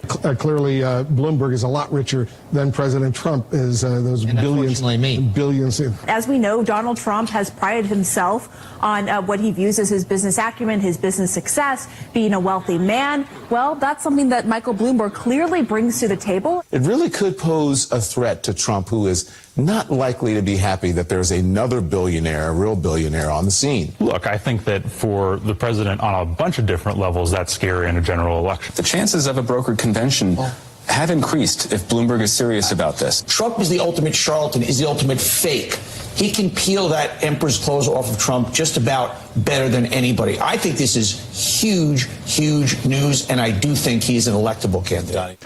That was when Bloomberg first announced. Now, listen to, is it Yamiche Alcindor on Meet the Press with Chuck Todd. Interestingly, both Joe Biden and Pete Buttigieg didn't have harsh reactions to that the way other candidates did.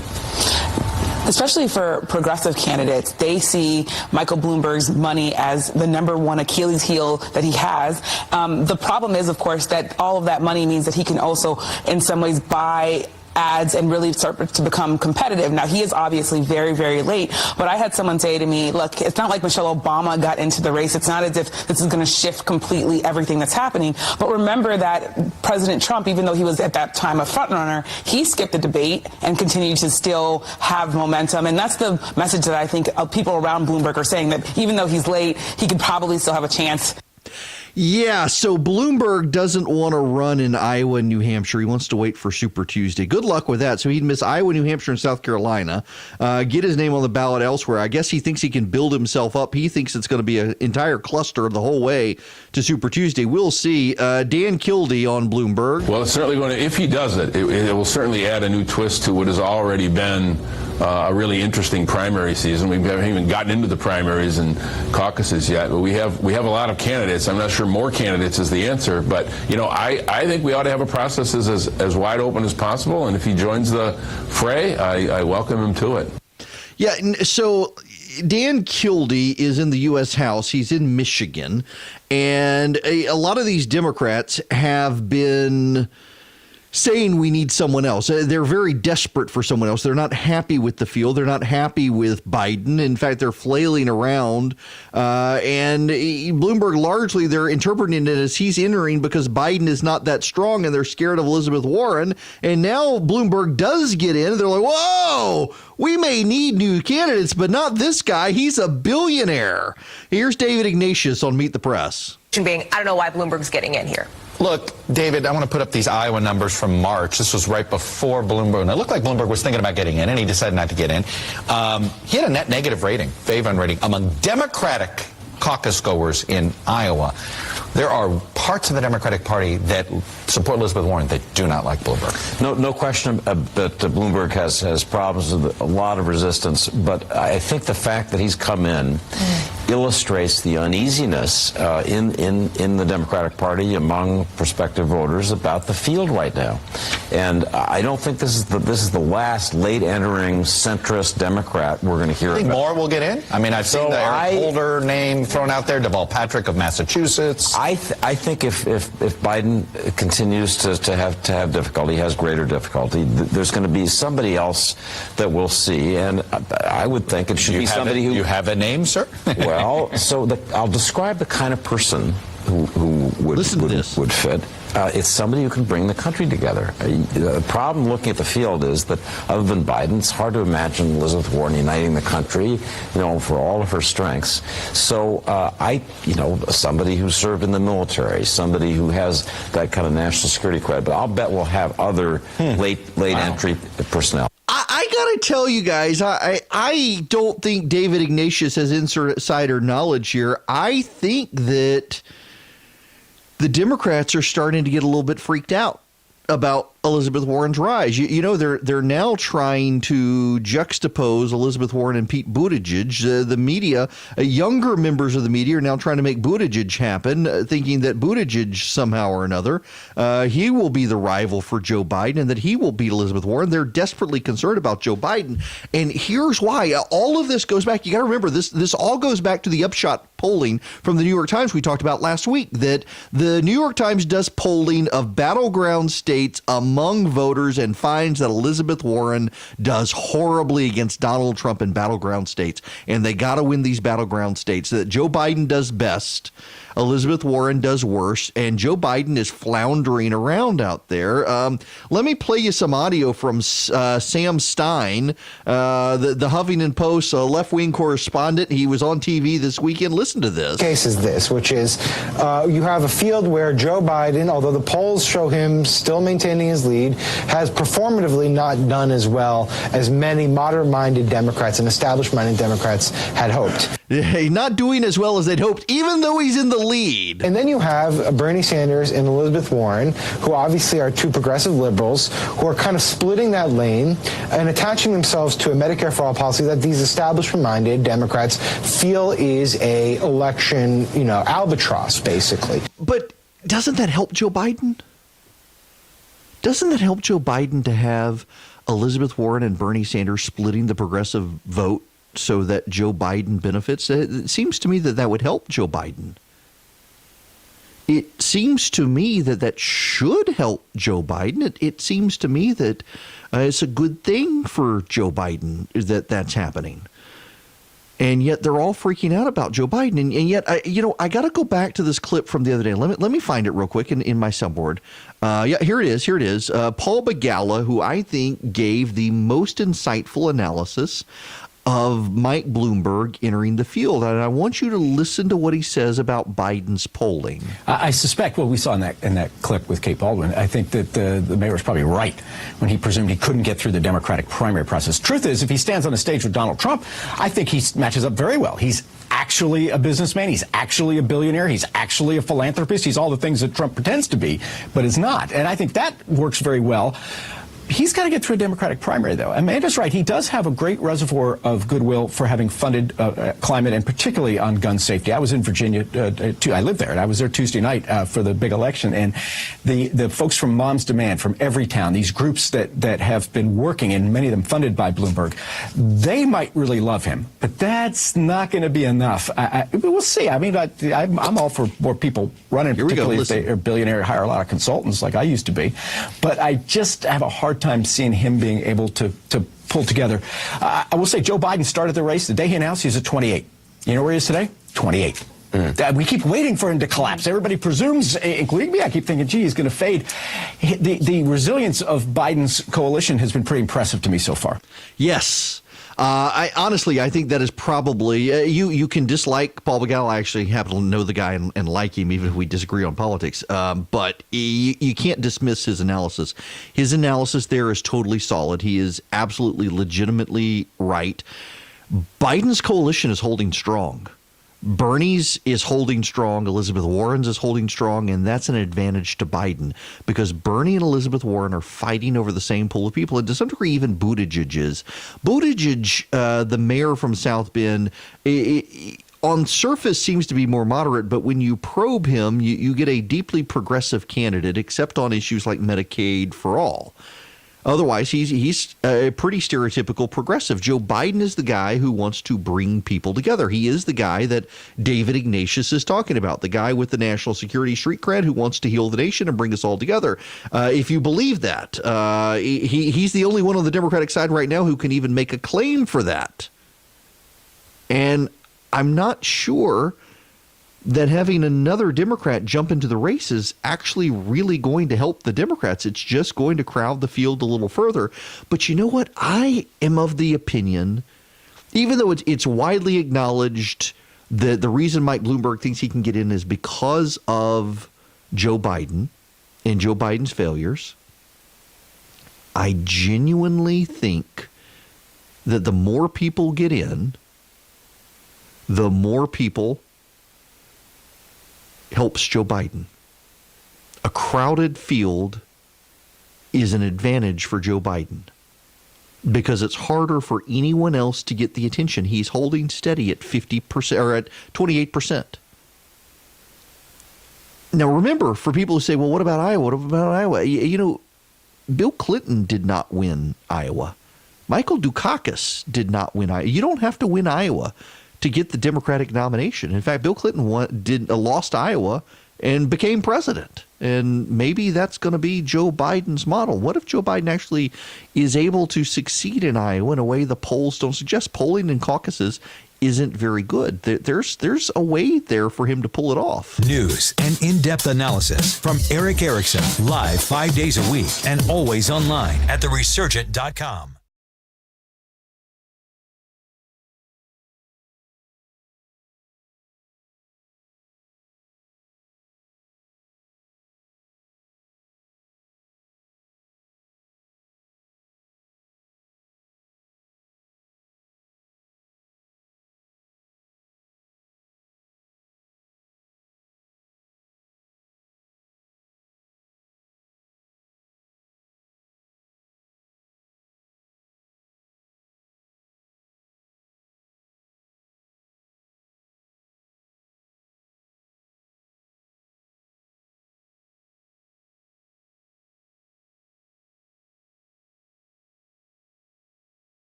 Hello there. 877-973-7425 is the number. Remember, in Roswell tomorrow is I'm trying to pull back up the story. They're having the service for the World War II veterans whose remains were not claimed, and there'll be burial at the Georgia National Cemetery as well. It was in the paper up in In Cherokee, I can't find the story now. I'm afraid. I just thought about that as we're in the break, and I didn't have enough time to go find the actual story. But you can find it on my Twitter feed, I am sure, if you're interested in attending. I want to spend just a moment here on the media.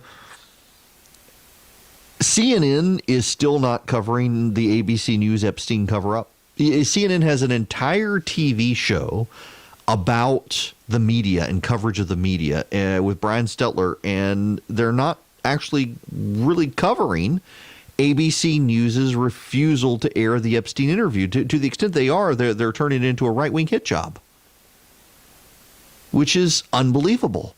ABC News has a story today. They're pushing it hard on social media and elsewhere. Signs spelling out impeach adorn windows of a building overlooking President Trump's speech at New York City's Veterans Day parade. They're covering that, but they're not covering Jeffrey Epstein. You know, Megyn Kelly on Instagram and YouTube did an interview with a young lady at CBS News who was fired, who says she's not the one who leaked the video. And Project Veritas, James O'Keefe's group, has released a letter from someone within ABC News who says he's still at ABC News and says that he did it himself. He's the one who leaked it, not this girl. The girl admits she tagged that portion of the interview in the ABC News file. ABC presumes she was the leaker. And now someone at ABC has come forward and said, nope, she's not the leaker. You pressured CBS to fire the wrong person. Oh, hush, Siri. Downside of Siri is she turns on at the most inopportune moments. The most inopportune moments. This is just, it's fascinating to me. It is a reason why people can't trust the media. David Limbaugh and I talked about this earlier in the show, about the lack of trust in the media on the right. And there's a reason conspiracy theories run rampant on the right. And frankly, some of those conspiracy theories have turned out to be true. It very much does appear that the Christopher Steele dossier was a Democratic opposition research thing the Russians got wind of and helped feed information designed to make the president look bad. The so-called P-tape was actually real, but it wasn't Donald Trump. It was a fictitious thing created by the Russians and fed into the Steele dossier. And the Republicans were saying this, and the media was dismissing, no, this is credible. You had members of the mainstream media go and work for Fusion GPS after years in the media, exposing themselves as left-wing hacks. Of course, the most staggering thing actually is not that the right distrusts the media, but that so much of the left now distrusts the media. That's really the most impressive thing here, is how much of the left no longer trusts the media. The media gets these stories wrong. And the Epstein story actually helps buttress that case, that so much of the left in this country hates the right for relying on Fox News. Fox News is the only news outlet covering the Epstein matter.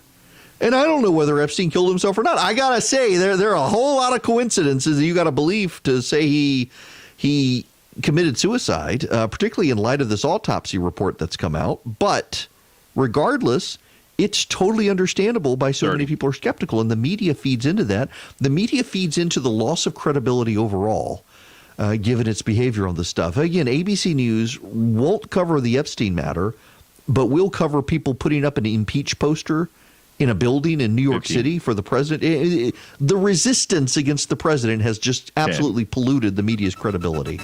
See you guys tomorrow.